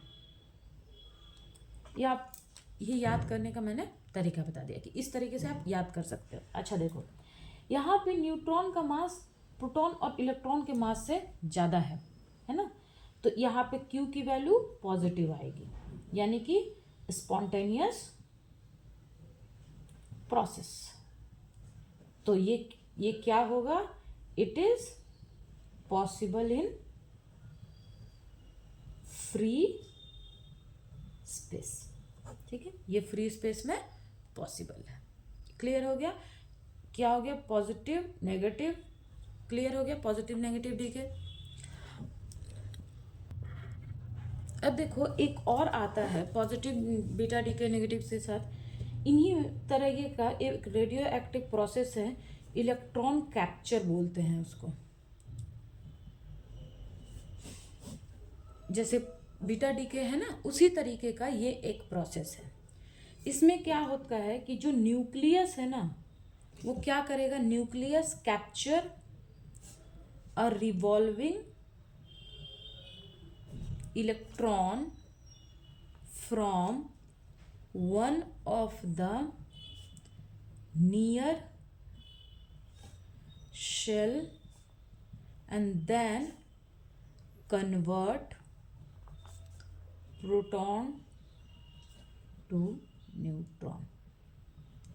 इसमें क्या करता है कि देखो, जैसे वहाँ पे मैंने टेररिस्ट वाला एग्जांपल दिया कि इसमें क्या हो रहा था, मान लो कि यहाँ पे टेररिस्ट बार बार आ रहे थे, तो गवर्नमेंट ने यहाँ से मतलब स्ट्राइक करके स्टेबल किया। ऐसे ही देखो, मान लो कि ये हमारा न्यूक्लियस है, ठीक है, इसमें ये क्या करेगा, इसमें गवर्नमेंट क्या करेगी, ये हमारा इंडिया है, तो यहाँ से एक आदमी को इसने पकड़ा, मतलब यहाँ से एक आतंकवादी को उठाया, उसको मार पीट के कैसे भी करके उसको क्या करा उन लोगों ने, किस में कन्वर्ट कर दिया, नहीं ये एग्जाम्पल नहीं, यहाँ पे छोड़ो, इसको नहीं छोड़ो। देखो न्यूक्लियस के बारे में बात करते हैं। देखो जैसे ये न्यूक्लियस है, न्यूक्लियस में क्या करेगा ये न्यूक्लियस ना, कि यहाँ से एक, जैसे ये सेल होते हैं, ये न्यूक्लियस है, ये इसके अराउंड के shell, L shell, M shell, ऐसे सेल है। ये क्या करेगा, जो सबसे नियर सेल है, तो सबसे नियर तो के सेल होता है न्यूक्लियस के सबसे, ऐसे ना होता ना, के एल एम एन ऐसा होता है। तो ये क्या करेगा, एक इलेक्ट्रॉन को ये कैप्चर कर लेगा अपने पास, ठीक है, और कैप्चर करके इनर सेल से एक इलेक्ट्रॉन को ये कैप्चर करेगा, और कैप्चर करके ये क्या करेगा, प्रोटॉन को न्यूट्रॉन में कन्वर्ट कर देगा। जैसे गवर्नमेंट यहाँ से एक टेररिस्ट को पकड़ रही थी बाहर से, उसको मार पीट के क्या कर रही थी, उसको अपने तरीके से सुधार के, और फिर उसको पाकिस्तान के खिलाफ में ही, मतलब पड़ोसी देश के आतंकवाद के खिलाफ ही उसको इस्तेमाल कर रही थी। वैसे यहाँ पे ये क्या करेगा, इलेक्ट्रॉन को यहाँ से कैप्चर करेगा, और तब प्रोटॉन को क्या करेगा, न्यूट्रॉन में कन्वर्ट करेगा। जैसे यहाँ पे ये यहाँ से एक आदमी को पकड़ के यहाँ ला रही थी, ला करके इसको मार पीट के सुधार के, और इसको पकड़ लिया, सारा इन्फॉर्मेशन इससे ले लिया, और फिर यहाँ के सैनिक से सारा इन्फॉर्मेशन और प्लान वगैरह दे करके, और फिर इसके खिलाफ यहाँ पे इस्तेमाल किया। समझ में आया?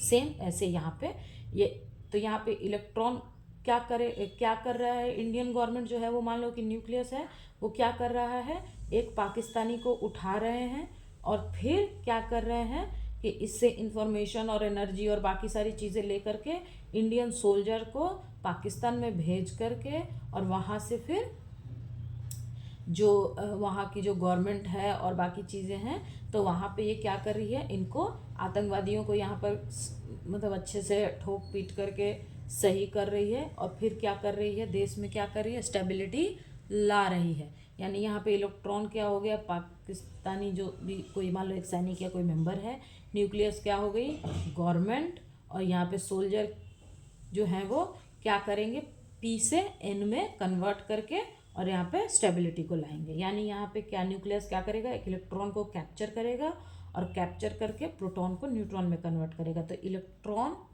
प्लस प्रोटॉन, और ये किस में कन्वर्ट हो जाएगा, एन प्लस ई में। अच्छा देखो, ये रिएक्शन भी ना हमारा जो है ये भी सिर्फ और सिर्फ न्यूक्लियस में ही पॉसिबल है। ठीक है, ये this reaction is also possible only in nucleus, only inside nucleus। Clear है, ये रिएक्शन भी हमारा सिर्फ और सिर्फ न्यूक्लियस के अंदर ही पॉसिबल है। ये तो हो गया इलेक्ट्रॉन कैप्चर की बात हो गई। अब हम देखेंगे जहाँ से हमारे एग्जाम में क्वेश्चन आता है, जिसको हम बोलते हैं ट्रांजिशन रूल।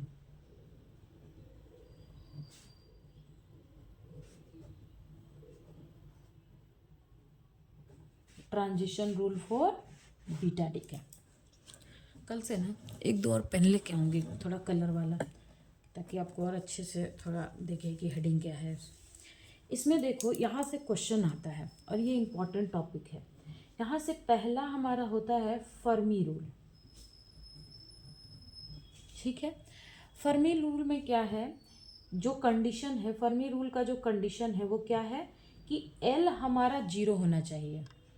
ठीक है, और एस जो है वो भी हमारा 0 होना चाहिए। मतलब इसमें क्या होना चाहिए कि इलेक्ट्रॉन और मतलब पॉजिट्रॉन, ठीक है, and anti particle. Anti particle क्या है यहाँ पे, या एंटी न्यूट्रिनो, एंटी न्यूट्रिनो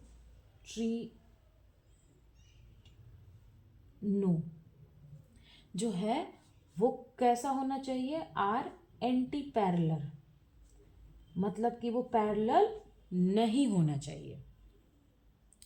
ठीक है, तो S 0 हो जाएगा। जैसे कि देखो S 0 कब होता है, जब एक ऊपर और एक नीचे, मतलब एक का स्पिन हाफ हो और एक का स्पिन -½ हो, तभी तो S 0 होगा, स्पिन की वैल्यू 0 हो जाएगी। तो इसको हम बोलते हैं एंटी पैरेलल। एंटी पैरेलल का मतलब है कि दोनों पैरेलल नहीं है, एक ऊपर है एक नीचे, इसको ऐसे दिखाते हैं। ठीक है, एंटी पैरेलल। ठीक है, तो इसका कंडीशन क्या है कि L 0 हो, S 0 हो, एंटी पैरेलल होना चाहिए। एंड JI से JF, मतलब इसमें क्या होना चाहिए कि पैरिटी सेम होना चाहिए और delta J is equals to 0 होना चाहिए। Delta J 0, parity same. ठीक है, पैरिटी सेम होना चाहिए एंड डेल्टा J हमारा 0 होना चाहिए। इस इक्वेशन को मतलब इस रूल को फॉलो करने के लिए ये कंडीशन होना चाहिए। पहला कंडीशन कि L तो खैर दोनों में ही 0 होता है, S 0 होना चाहिए, डेल्टा J की वैल्यू 0 होनी चाहिए एंड पैरिटी सेम होनी चाहिए। ठीक है, और इसमें 0 से 0 ट्रांजिशन जो है वो पॉसिबल है, मतलब अलाउड है। 0 से 0 ट्रांजिशन जो है वो हमारा, मतलब J की वैल्यू 0 से फिर दूसरे में J की वैल्यू 0, ये ट्रांजिशन हमारा फर्मी रूल में अलाउड है। ठीक है, ये हमारा पहला हुआ। दूसरा क्या है हमारा GT रूल, मतलब जैसे घुमाओ मैं,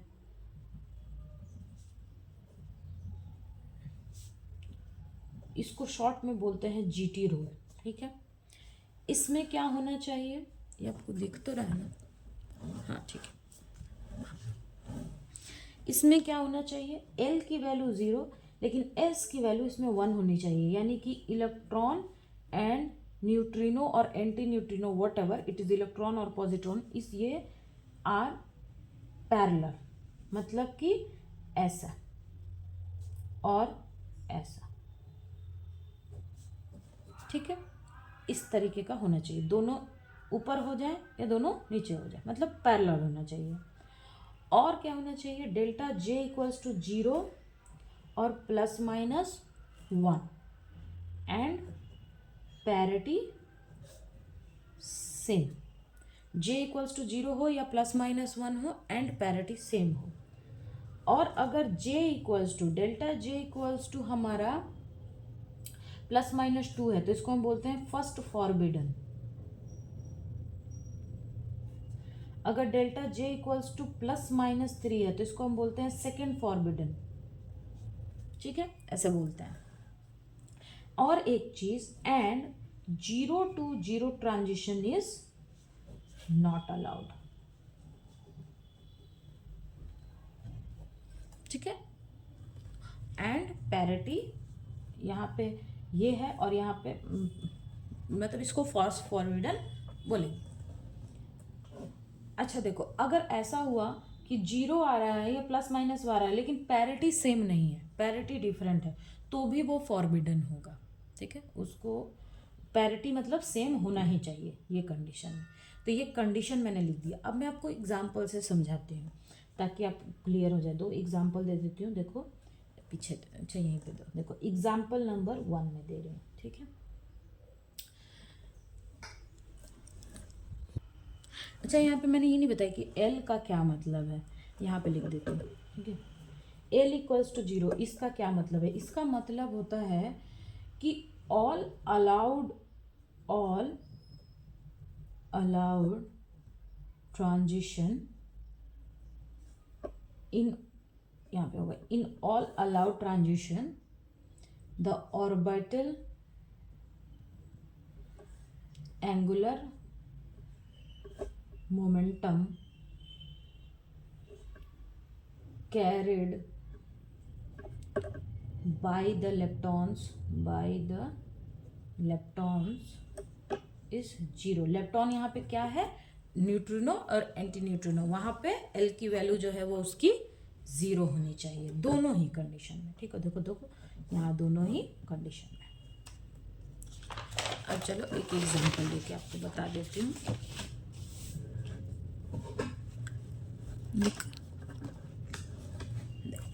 एग्जाम्पल नंबर फर्स्ट में लेते हैं कि C11 से C6 है और दूसरा है हमारा 11B5। ये हमारा एक ट्रांजिशन दिया है, ठीक है। अब देखो एक चीज़ मुझे बताओ, यहाँ पे 6 है, यहाँ पे 5 है, तो देखो यहाँ पे एटॉमिक नंबर जो है वो 1 डिक्रीज हो रहा है। तो ऐसे देखने से आपको ये क्या लग रहा है कि ये कौन सा डीके होगा, पॉजिटिव डीके, क्योंकि पॉजिटिव डीके में क्या होता है, प्रोटॉन न्यूट्रॉन में कन्वर्ट होगा तो एटॉमिक नंबर डिक्रीज बाय 1। लेकिन वो तो ठीक है, उस तो हमने देख के बताया, लेकिन अब हमें यहाँ पे ट्रांजिशन रूल को लगा करके हमें चेक करना है कि ये रिएक्शन अलाउड है या नहीं है। तो देखो सबसे पहले इसको कैसे चेक करते हैं, देखो ये 11C6 है, तो इसको जब हम एक्सपेंड करेंगे तो क्या हो जाएगा, 1s ½ 2 1p 3/2 तो 4 होता है, तो यहाँ पे ये हो जाएगा हमारा 6 है ना, सॉरी, ये डायरेक्ट नहीं होता ना, जैसे 11C6 है तो इसमें P कितना है 6 है और N कितना है 5, तभी तो ये 11 है। तो जो ऑड होता है ना उसको ही लेते हैं, तो ये ऑड है तो हम इसको लेंगे, ठीक है। तो इसका जो होगा वो कितना हो जाएगा, N इक्वल्स टू 5 के लिए 1s½ का 2 1p 3/3 3 to 5 हो गया। अब ये वाला रिएक्शन में देखो तो ये क्या हो जाएगा, 2s + 1 equals to 3, then s equals to 1, यानी ये किससे होगा, GT से। s की वैल्यू कितनी आ रही है हमारी 1, ये फर्मी से नहीं होगा, भले j इक्वल्स टू 0 ही आ जाए, डेल्टा j 0 आ जाए या जो भी है, ये s इक्वल्स टू 1 है तो यानी ये GT से होगा। अब यहाँ पे देखो j की वैल्यू कितनी है 3/2 और पाई की वैल्यू कितनी है ½ एल, एल यहाँ पे क्या है, पी है, एल यहाँ पे पी है, तो एल की वैल्यू क्या होगी, एस पी, यानी 0 1 1 होगी, तो ये कितना हो जाएगा 1, और ये कितना हो जाएगा -1, यानी कि जे का पावर 3 का माइनस हो गया। ठीक है, अब हम लेंगे B11 B5, तो P की वैल्यू 5 हो गई, N की वैल्यू यहाँ पे हमारी 6 हो गई। तो जो ऑड होता है वो हम लेते हैं, तो ये ऑड है, तो ये हम लेंगे। तो देखो यहाँ भी 5 है, यहाँ भी 5 था तो हमने लिया था, यानी इसमें भी सेम ही आएगा। तो ये j इक्वल्स टू 3/2 का पावर हाफ, क्योंकि देखो ये भी 5 है, ये भी 5 में हमने लिया था, तो ये भी 5 है, तो अब उतना मैं नहीं कर रही हूँ, बस यहाँ पे मैंने डायरेक्ट लिख दिया। अब देखो यहाँ पे डेल्टा j की वैल्यू कितनी हो गई, 3/2 - 3/2, तो that is equals to 0। Parity देखो यहाँ पे भी माइनस है, यहाँ भी माइनस है, तो यानी पैरिटी भी हमारी सेम है, पैरिटी इज सेम। अब देखो यहाँ पे डेल्टा जे की वैल्यू हमारी 0 आ गई, पैरिटी भी सेम हो गया, इज सेम। अब ये तो फर्मी से भी हो सकता है, जीटी से भी हो सकता है, लेकिन यहाँ पे हमारी एस की वैल्यू कितनी है 1, so it is allowed through GT rule. ठीक है, ये जीटी रूल से अलाउड होगा। अगर ये एस की वैल्यू अगर आपको नहीं पता होगी तो फिर तो इंसान यहाँ कंफ्यूज हो जाएगा ना कि फर्मी है या जीटी है, क्या है, ये तो कंफ्यूज हो जाएगा आदमी। तो इसी वजह से हम यहाँ पे जीटी रूल को फॉलो करेंगे। सेकेंड एक एग्जांपल मैं और दे देती हूँ, देखो 13N7, मतलब ये रिएक्शन अलाउड है C6। यहाँ पे देखो 1 डिक्रीज हो रहा है, यहाँ भी 1 डिक्रीज हो रहा है, तो चलो चेक करते हैं। देखो N13 7 है, तो P इक्वल्स टू 7 हो गया, और N इक्वल्स टू कितना हो गया 6 हो गया। ठीक है, तो ऑड वाला लेते हैं हम, तो प्रोटॉन 7 है, तो हो जाएगा देखो 1s½ 2 1p 3/2, ये 4 6 हो गया, और ये 1p½ ये कितना हो गया हमारा 1 हो गया, 4 एक 6 एक 7 हो गया। तो ये p है, तो यहाँ से देखो l की वैल्यू है p, l equals to p है, तो l की वैल्यू कितनी हो जाएगी 1, j की वैल्यू हो जाएगी ½ और 2s + 1 कितना हो जाएगा इक्वल्स टू 1, तो s इक्वल्स टू कितना हो गया 0। ठीक है, तो s की वैल्यू 0 है, यानी ये किससे होगा फर्मी से।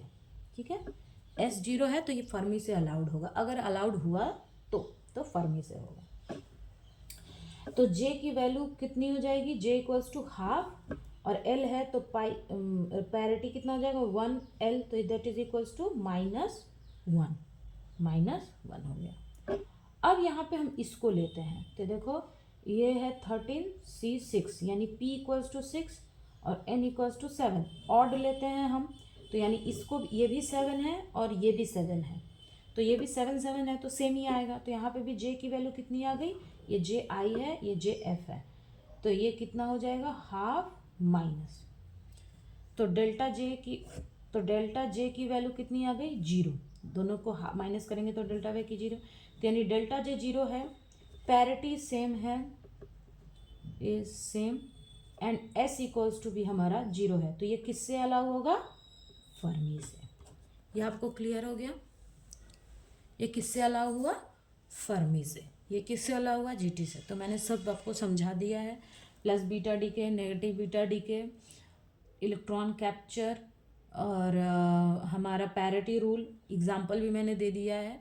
यहाँ से ना ये एग्जाम्पल में से ही एक क्वेश्चन आता है, या फिर उसमें मतलब आपको पॉजिटिव और नेगेटिव बीटा डीके से भी आ सकता है। अच्छा, मैंने न्यूट्रिनो हाइपोथेसिस भी मैंने आपको यहाँ पे करा दिया है, कि मतलब वो जो पाउली ने दिया था कि वो कैसे आता है, वो भी मैंने यहाँ पे करा दिया। अब हम देखेंगे अल्फा डीके हो गया, बीटा डीके हो गया, हम देखेंगे गामा डीके।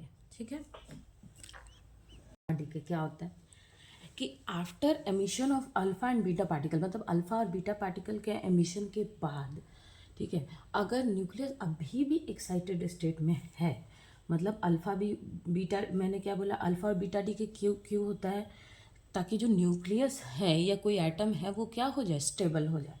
लेकिन अल्फ़ा डीके भी हो गया, बीटा डीके भी हो गया, इसके बाद भी अगर कोई न्यूक्लियस जो है वो हमारा एक्साइटेड स्टेट में है तो उसमें से क्या होगा कि उसमें से एनर्जी रिलीज होगी। ठीक है, अगर इसके डीके के बाद भी अगर एक्साइटेड स्टेट में है तब क्या होगा, तब एनर्जी रिलीज होगी in the form of gamma photon.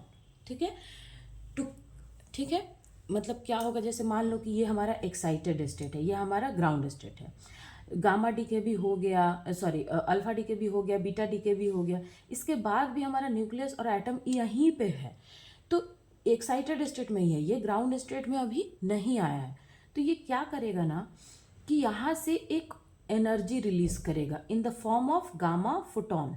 ठीक है, और ये जब एनर्जी रिलीज कर देगा तो एनर्जी इसकी क्या हो जाएगी, जब एनर्जी कुछ रिलीज करेगा तो इसकी एनर्जी कम हो जाएगी, तो ये कहाँ आ जाएगा, हमारा ग्राउंड स्टेट में।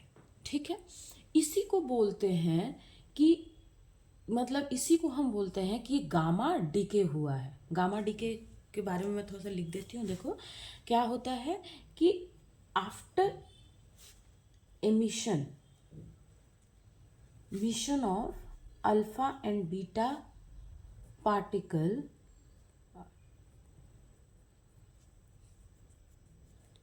if nucleus are still in excited state, then it release energy in the form of gamma photon to come into ground state। इसी चीज़ को हम बोलते हैं कि गामा डीके हो रहा है। ठीक है, जो गामा फोटोन एनर्जी रिलीज करता है तो इसमें देखो एनर्जी रिलीज हो रहा है, तो इसमें कोई भी मतलब हमारा जैसे एटॉमिक नंबर या मास नंबर में कोई हमारा चेंज नहीं होता है। ये जैसे मान लो इसका मतलब है एक्साइटेड स्टेट में है। ठीक है, एटम जो है या पार्टिकल जो है वो एक्साइटेड स्टेट में है। यहाँ पे न्यूक्लियस और एटम आप लिख लो। ठीक है, गामा फोटोन रिलीज होगा तो क्या होगा, ये एक्साइटेड स्टेट से ग्राउंड स्टेट में आ गया और इसके साथ इन लोगों यहाँ पे क्या हुआ, एक गामा फोटोन रिलीज हो गया। ठीक है, अब हम इसकी थ्योरी के बारे में बात करते हैं। मैं आपको इसका थ्योरी पहले बता देती हूँ, फिर मैं आपको मतलब जो एग्ज़ाम के पर्पज़ से आपको कैसे पढ़ना है वो भी मैं आपको बता देती हूँ। तो देखो क्या होता है कि जब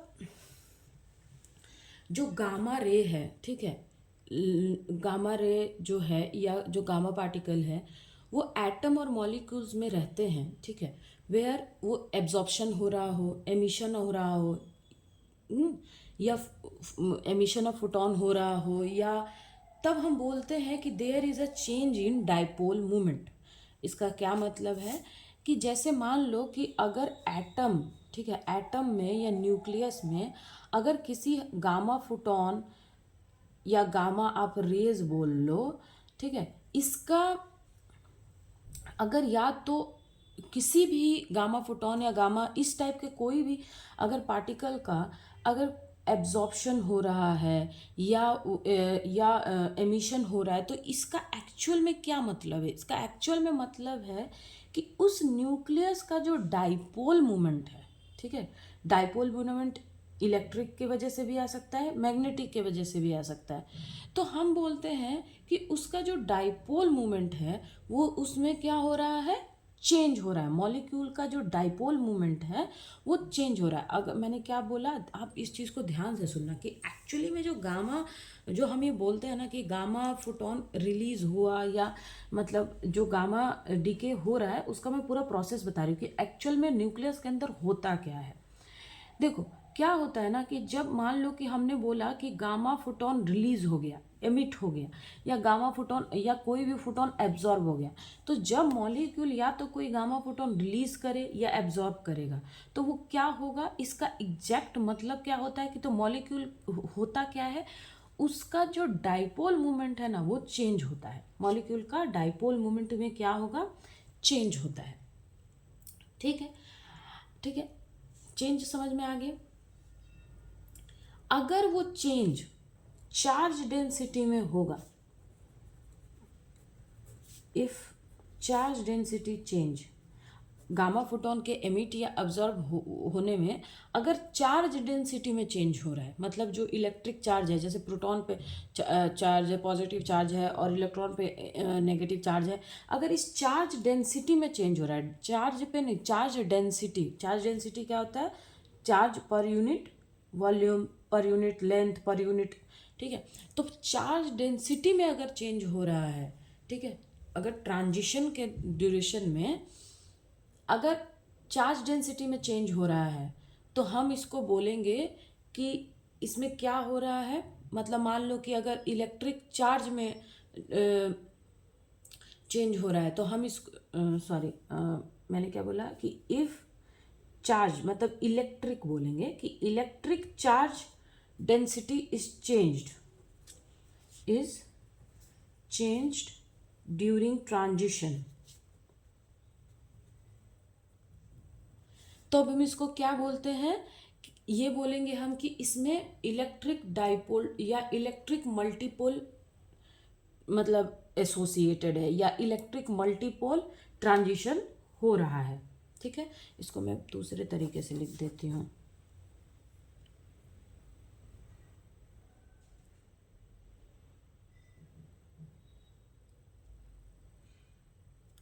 मैंने क्या बोला कि if there is a change, मतलब एमिशन के दौरान में क्या होता है, डाइपोल मोमेंट में चेंजेस होता है। तो डाइपोल मोमेंट क्या है? चार्ज डेंसिटी है ना। जब आपने इलेक्ट्रोस्टैट में पढ़ा होगा तो आपने डाइपोल मोमेंट, क्वाड्रापोल मोमेंट, ऑक्टापोल मोमेंट, तो ये क्या है? ये एक तरह का चार्ज डेंसिटी ही है। तो जब इलेक्ट्रिक मल्टीपोल है, अगर इलेक्ट्रिक मल्टीपोल है तो ये एसोसिएटेड किससे होता है? Electric multipole is associated with, किससे एसोसिएटेड होता है? Change in charge density. ठीक है, अगर चार्ज डेंसिटी में चेंज होगा तो वो क्या होगा? इलेक्ट्रिक मल्टीपोल होगा। जैसे electric dipole moment, electric quadrupole moment, electric octupole moment. ठीक है, और अगर मैग्नेटिक मल्टीपोल जो होता है is associated with change in current density. अगर मान लो मैंने क्या बोला कि जब गामा फोटोन या ये रिलीज होता है या एब्जॉर्ब होता है तो क्या होता है? किसमें चेंज आता है? डाइपोल मोमेंट में। अब ये डाइपोल मोमेंट किसके वजह से आ सकता है? या तो वो इलेक्ट्रिक होगा या मैग्नेटिक होगा। ठीक है, या तो वो मैग्नेटिक डाइपोल मोमेंट हो सकता है या इलेक्ट्रिक डाइपोल मोमेंट हो सकता है।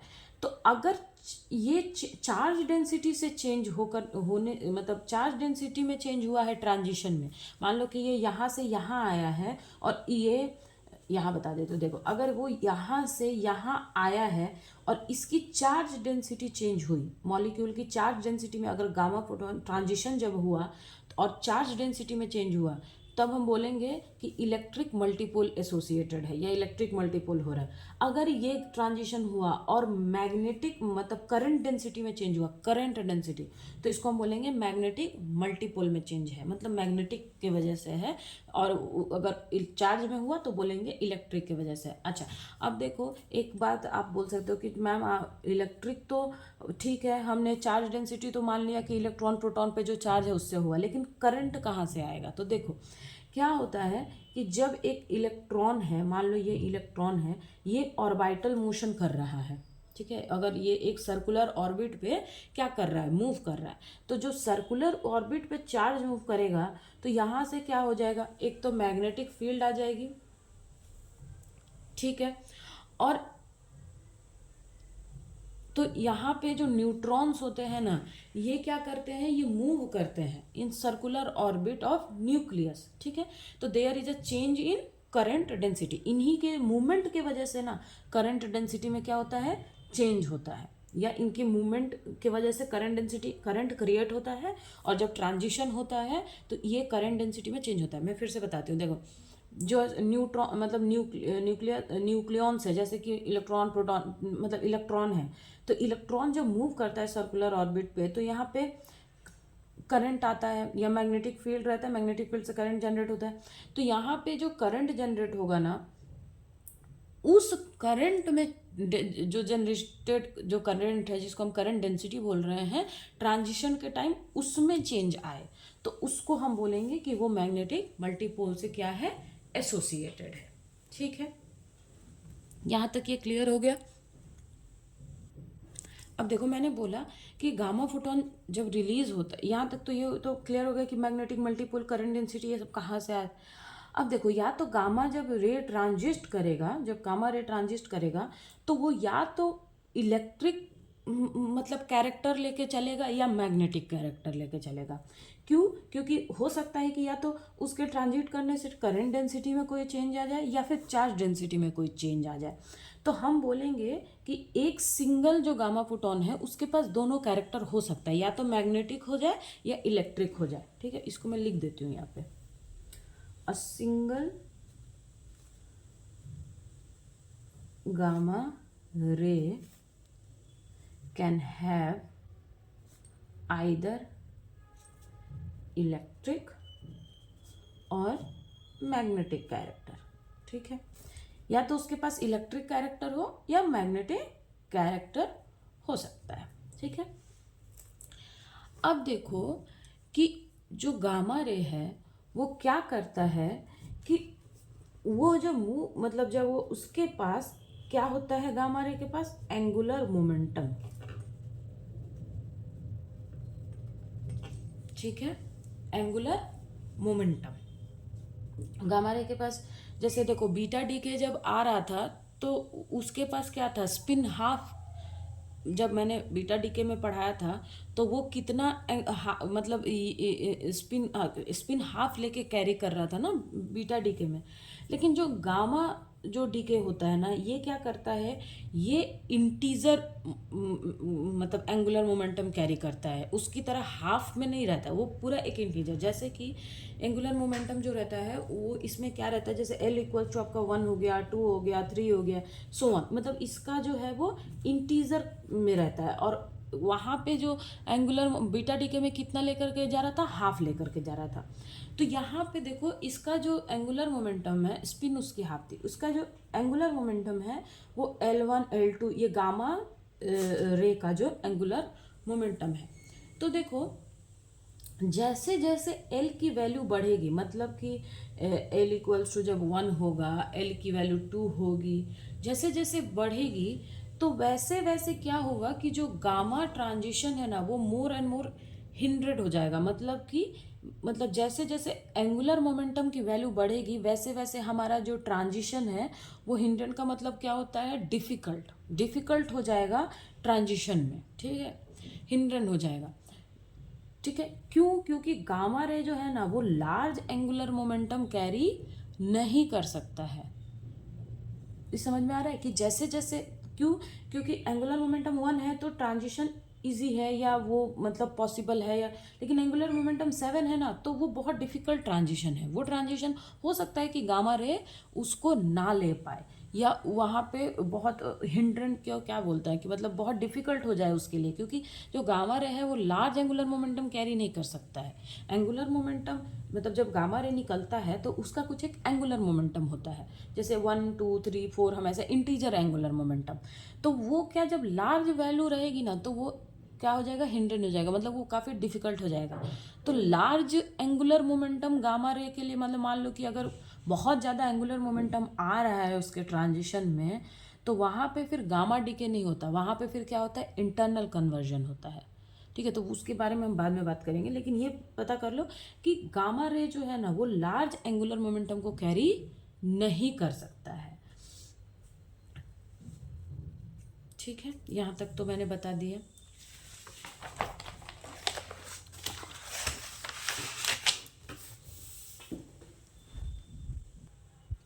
तो थ्योरी हमारा कंप्लीट हो गया। मैंने ये आपको बता दिया कि जो गामा रे है वो किस तरह से डिके होता है, कैसे गामा फोटोन निकलता है, गामा फोटोन के पास क्या एंगुलर उसकी मोमेंटम होती है, और मतलब जो बेसिक थ्योरी होता है वो मैंने आपको कंप्लीट कर दिया। अब देखो, जब गामा रे, मैंने आपको बताया ना कि वो मैग्नेटिक कैरेक्टर या इलेक्ट्रिक कैरेक्टर लेकर के मूव करता है, मतलब जब गामा रे निकलता है तो उसके पास इलेक्ट्रिक भी कैरेक्टर हो सकता है, मैग्नेटिक भी कैरेक्टर हो सकता है, क्योंकि दोनों चार्ज डेंसिटी या किसी चीज़ में भी चेंज हो सकता है। अब हम यहाँ पे बात करेंगे कि उस मतलब अब हम देखेंगे कि कब मैग्नेटिक होगा, कब इलेक्ट्रिक होगा, अगर मैग्नेटिक इलेक्ट्रिक है तो दोनों में से क्या होगा, ये चीज़ को अब हम देखेंगे। यहाँ पे देखो, parity and selection rule, parity selection rule, ये आपको दिख तो रहा है ना, एक मिनट चेक कर लेने दो। हाँ ठीक है,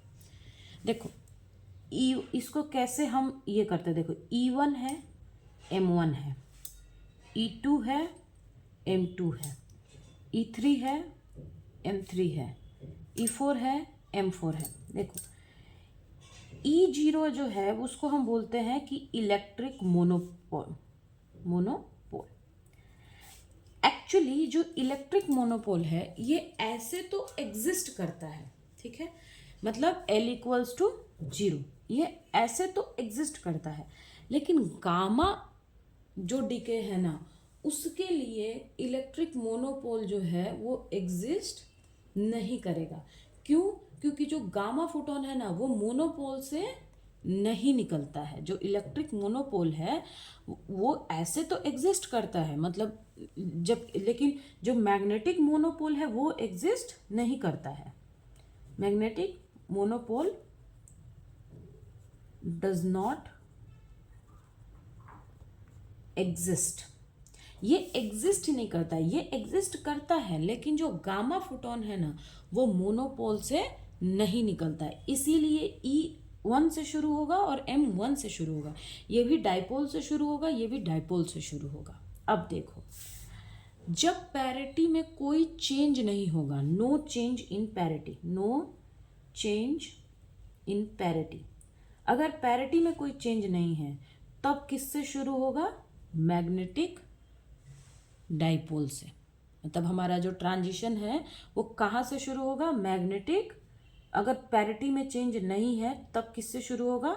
मैग्नेटिक डाइपोल से, और ये यहाँ जाएगा फिर ये यहाँ जाएगा, ऐसा, मतलब M1 E2 M3 E4, मतलब ये इस तरह से मूव करता है। अगर पैरिटी में चेंज है, चेंज इन पैरिटी, तब ये कहाँ से जाएगा? E1 से शुरू होगा, M2 E3 ऐसे। क्लियर हुआ? क्या मैंने बोला कि अगर पैरिटी में चेंज है तो मैग्नेटिक डाइपोल से शुरू होगा, और पैरिटी में चेंज नहीं है तो इलेक्ट्रिक से शुरू होगा। ये क्लियर हो गया? अभी क्वेश्चन करेंगे तो ये और क्लियर हो जाएगा। अब एक और चीज़ यहाँ पे देखो, अब इस चीज़ को मैं एक आपको एग्जांपल लेके समझाती हूँ तो वहाँ पे आपको बहुत ही ईजिली समझ में आ जाएगा। अच्छा, एक चीज़ आप नोट कर लो कि जिसकी मल्टीप्लिसिटी सबसे कम होगी उसकी पॉसिबिलिटी सबसे ज़्यादा होगी। क्यों? क्योंकि मैंने पहले ही बताया था कि जो गामा फोटोन है वो लार्ज एंगुलर मोमेंटम लेके कैरी नहीं करता है। तो जिसकी मतलब मान लो कि L की वैल्यू जिसकी सबसे कम होगी, ठीक है, तो वो सबसे ज़्यादा पॉसिबल होगा। मैं यहाँ पे लिख देती हूँ कि लेस मल्टीप्लिसिटी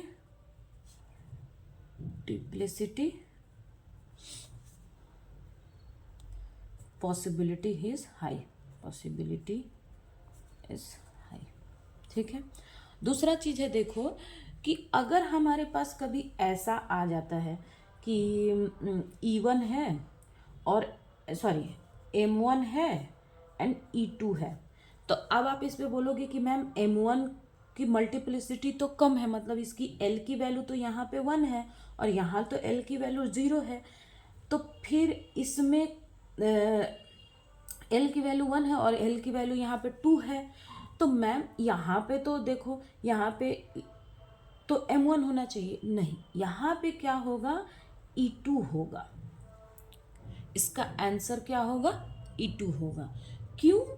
क्योंकि जो इलेक्ट्रिक फील्ड, जो मैग्नेटिक फील्ड होता है ना, magnetic field is less powerful of electric field, full than electric field. ठीक है, इलेक्ट्रिक फील्ड का जो पावर होता है वो बहुत ज़्यादा होता है, मतलब बी इज इक्वल्स टू क्या होता है, ई बाई सी। मैग्नेटिक फील्ड का पावर कम होता है इलेक्ट्रिक से। तो ऐसे केस में जो हमारा ट्रांजिशन होगा ना, वो मिक्सचर होगा मैग्नेटिक प्लस इलेक्ट्रिक का। ऐसे केस में अगर यही हमारा E2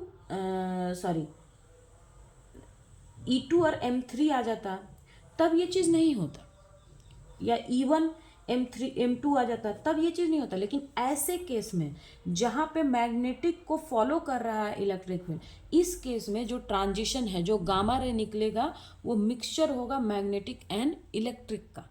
ठीक है, तो ये मैंने बता दिया कि मल्टीप्लिसिटी हाई। अब एक क्वेश्चन से मैं आपको समझा देती हूँ। देखो, एक क्वेश्चन मैंने लिया कि हमारा जो ट्रांजिशन है वो 1 पॉजिटिव से 0 पॉजिटिव में जा रहा है। तो डेल्टा जो जे की वैल्यू है, जो हम डेल्टा एल की बात यहाँ पे कर रहे हैं, तो उसको मैंने डेल्टा जे ले लिया है। अगर आप इसको एल भी ले सकते हो। डेल्टा जे यहाँ पे क्या है, हमारा एंगुलर मोमेंटम है। ठीक है, मैं आपको यहाँ पे लिख देती हूँ, नहीं तो आप कंफ्यूज हो जाओगे कि मैम ऊपर तो एल बात करी थी, नीचे जे लिख दिया है। ठीक है, डेल्टा जे, तो डेल्टा जे की जो वैल्यू होती है वो लेस देन किससे होगी, जे आई प्लस जे एफ से, और ग्रेटर होगी जे आई माइनस जे एफ से। तो डेल्टा जे की वैल्यू यहाँ पे कितनी हो गई, आई प्लस है तो 1 और यहाँ पे 0, मतलब कि 0 और 1। ठीक है, अब देखो, सॉरी नहीं, यहाँ पे तो -1 ही होगा, तो सिर्फ यहाँ पे डेल्टा जे की वैल्यू कितनी है, 1 है, 1 है। और पैरिटी देखो, ये भी पॉजिटिव है, ये भी पॉजिटिव है, तो नो चेंज इन पैरिटी। ठीक है, और डेल्टा जे की वैल्यू 1 है, तो डेल्टा जे 1 मतलब कहाँ से शुरू होगा, इलेक्ट्रिक से भी हो सकता है, मैग्नेटिक से भी हो सकता है, लेकिन यहाँ पे पैरिटी में कोई चेंज नहीं है, तो यहाँ पे ट्रांजिशन किसका होगा, M1 का। ठीक है, मतलब जब इसका मतलब है कि गामा फोटोन जो है वो मैग्नेटिक, मतलब जब वो ट्रांजिट कर रहा है तो उसका मतलब क्या हो रहा है, करंट डेंसिटी में चेंज आ रहा है, या वो मैग्नेटिक कैरेक्टर के साथ क्या हो रहा है, ट्रांजिट हो रहा है। इसका मतलब है कि वो मैग्नेटिक कैरेक्टर के साथ ट्रांजिट हो रहा, और उसका एंगुलर मोमेंटम तब 1 है। एक और मैं आपको देखो क्वेश्चन देखो बता देती हूँ, ताकि थोड़ा सा और आपके लिए क्लियर हो जाए, कि मान लो कि हमारा 2 पॉजिटिव से 1 नेगेटिव में जा रहा है। अब देखो यहाँ पे 2 पॉजिटिव से 1 नेगेटिव में गया, तो डेल्टा जे की वैल्यू कितनी हो जाएगी, 2 + 1 3, और 2 - 1 1, यानी 1 2 एंड 3, या आप 3 2 1 ऐसे भी बोल सकते हो। तो अब देखो लेकिन यहाँ पे क्या हो रहा है कि चेंज इन पैरिटी है, चेंज इन पैरिटी है, पैरिटी में चेंज है, तो ये कहाँ से शुरू होगा, इलेक्ट्रिक से शुरू होगा। ठीक है, तो जे की वैल्यू 1 भी है, 2 भी है, 3 भी है, तो ये कितना, तो ये इस ट्रांजिशन कैसा होगा, पहले इलेक्ट्रिक E1, फिर मैग्नेटिक M2, फिर E3। अब देखो, ये तो हमारा तीनों ट्रांजिशन हुआ, लेकिन यहाँ पे देखो कि ये यहाँ पे तो 3 आ गया, E1 आ गया, M2 आ गया, E3 आ गया, लेकिन अब हमें देखना है कि इनमें सबसे ज़्यादा पावरफुल कौन सा है। ये 3 हमारा ट्रांजिशन में आया कि ये 3 पॉसिबल हो सकते हैं, लेकिन गामा फोटोन तो ये तीनों लेकर के तो मूव नहीं करेगा, तो हमें वो ये देखना पड़ेगा कि इसमें सबसे ज़्यादा डोमिनेंट कौन सा है, या सबसे ज़्यादा पावरफुल कौन सा है, कि जो गामा फोटोन जब निकलेगा, या गामा फोटोन में मतलब वो एग्जिस्ट करेगा, या वो कैरेक्टर गामा फोटोन कौन सा कैरेक्टर लेके मूव करेगा, तो जिसका सबसे डोमिनेंट है, तो E1 यहाँ पे सबसे हमारा क्या है, डोमिनेंट है।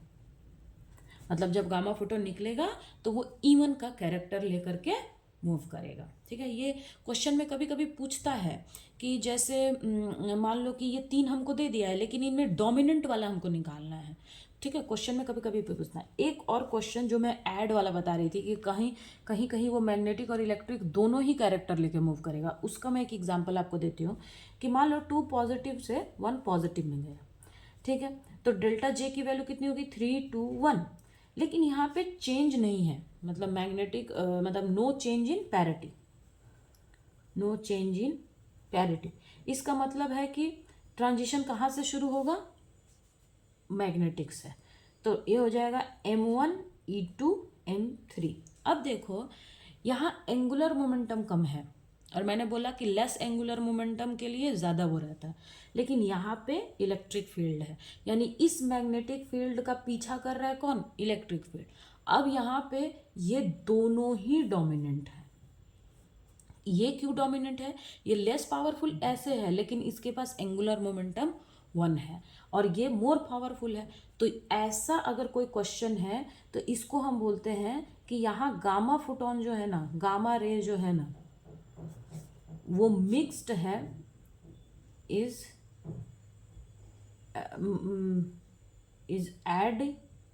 एडिव, जो है एड is a mixture of M1 plus E2, ठीक है। गामा रे यहाँ पे इन दोनों का मिक्सचर है, या फिर इसको डोमिनेंट भी बोल सकते हो कि ये जो है वो हमारा, तो यहाँ डोमिनेंट में आप प्लस मत करना, ठीक है, डोमिनेंट को आप ऐसे लिखो कि this is the dominant. Clear हुआ, ये क्लियर हो गया। क्वेश्चन यहीं से आता है, वो जो मैंने बताया वो तो थ्योरी था कि गामा फोटोन एक्चुअली में कैसे काम करता है, तो क्वेश्चन हमारा यहीं से आता है।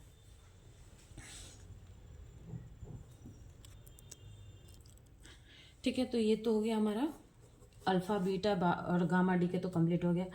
इंटरनल कन्वर्जन एक रह गया है, ठीक है, तो वो मैं बाद में करा दूंगी, मतलब किसी दूसरे वीडियो में मैं करा दूंगी, ठीक है। तो अल्फ़ा बीटा गामा मैंने न्यूमेरिकल भी बता दिया, थ्योरी भी मैं पूरी आपको समझा दी, नोट्स आपको है तो आप बना लेना, ठीक है। Okay, now thank you.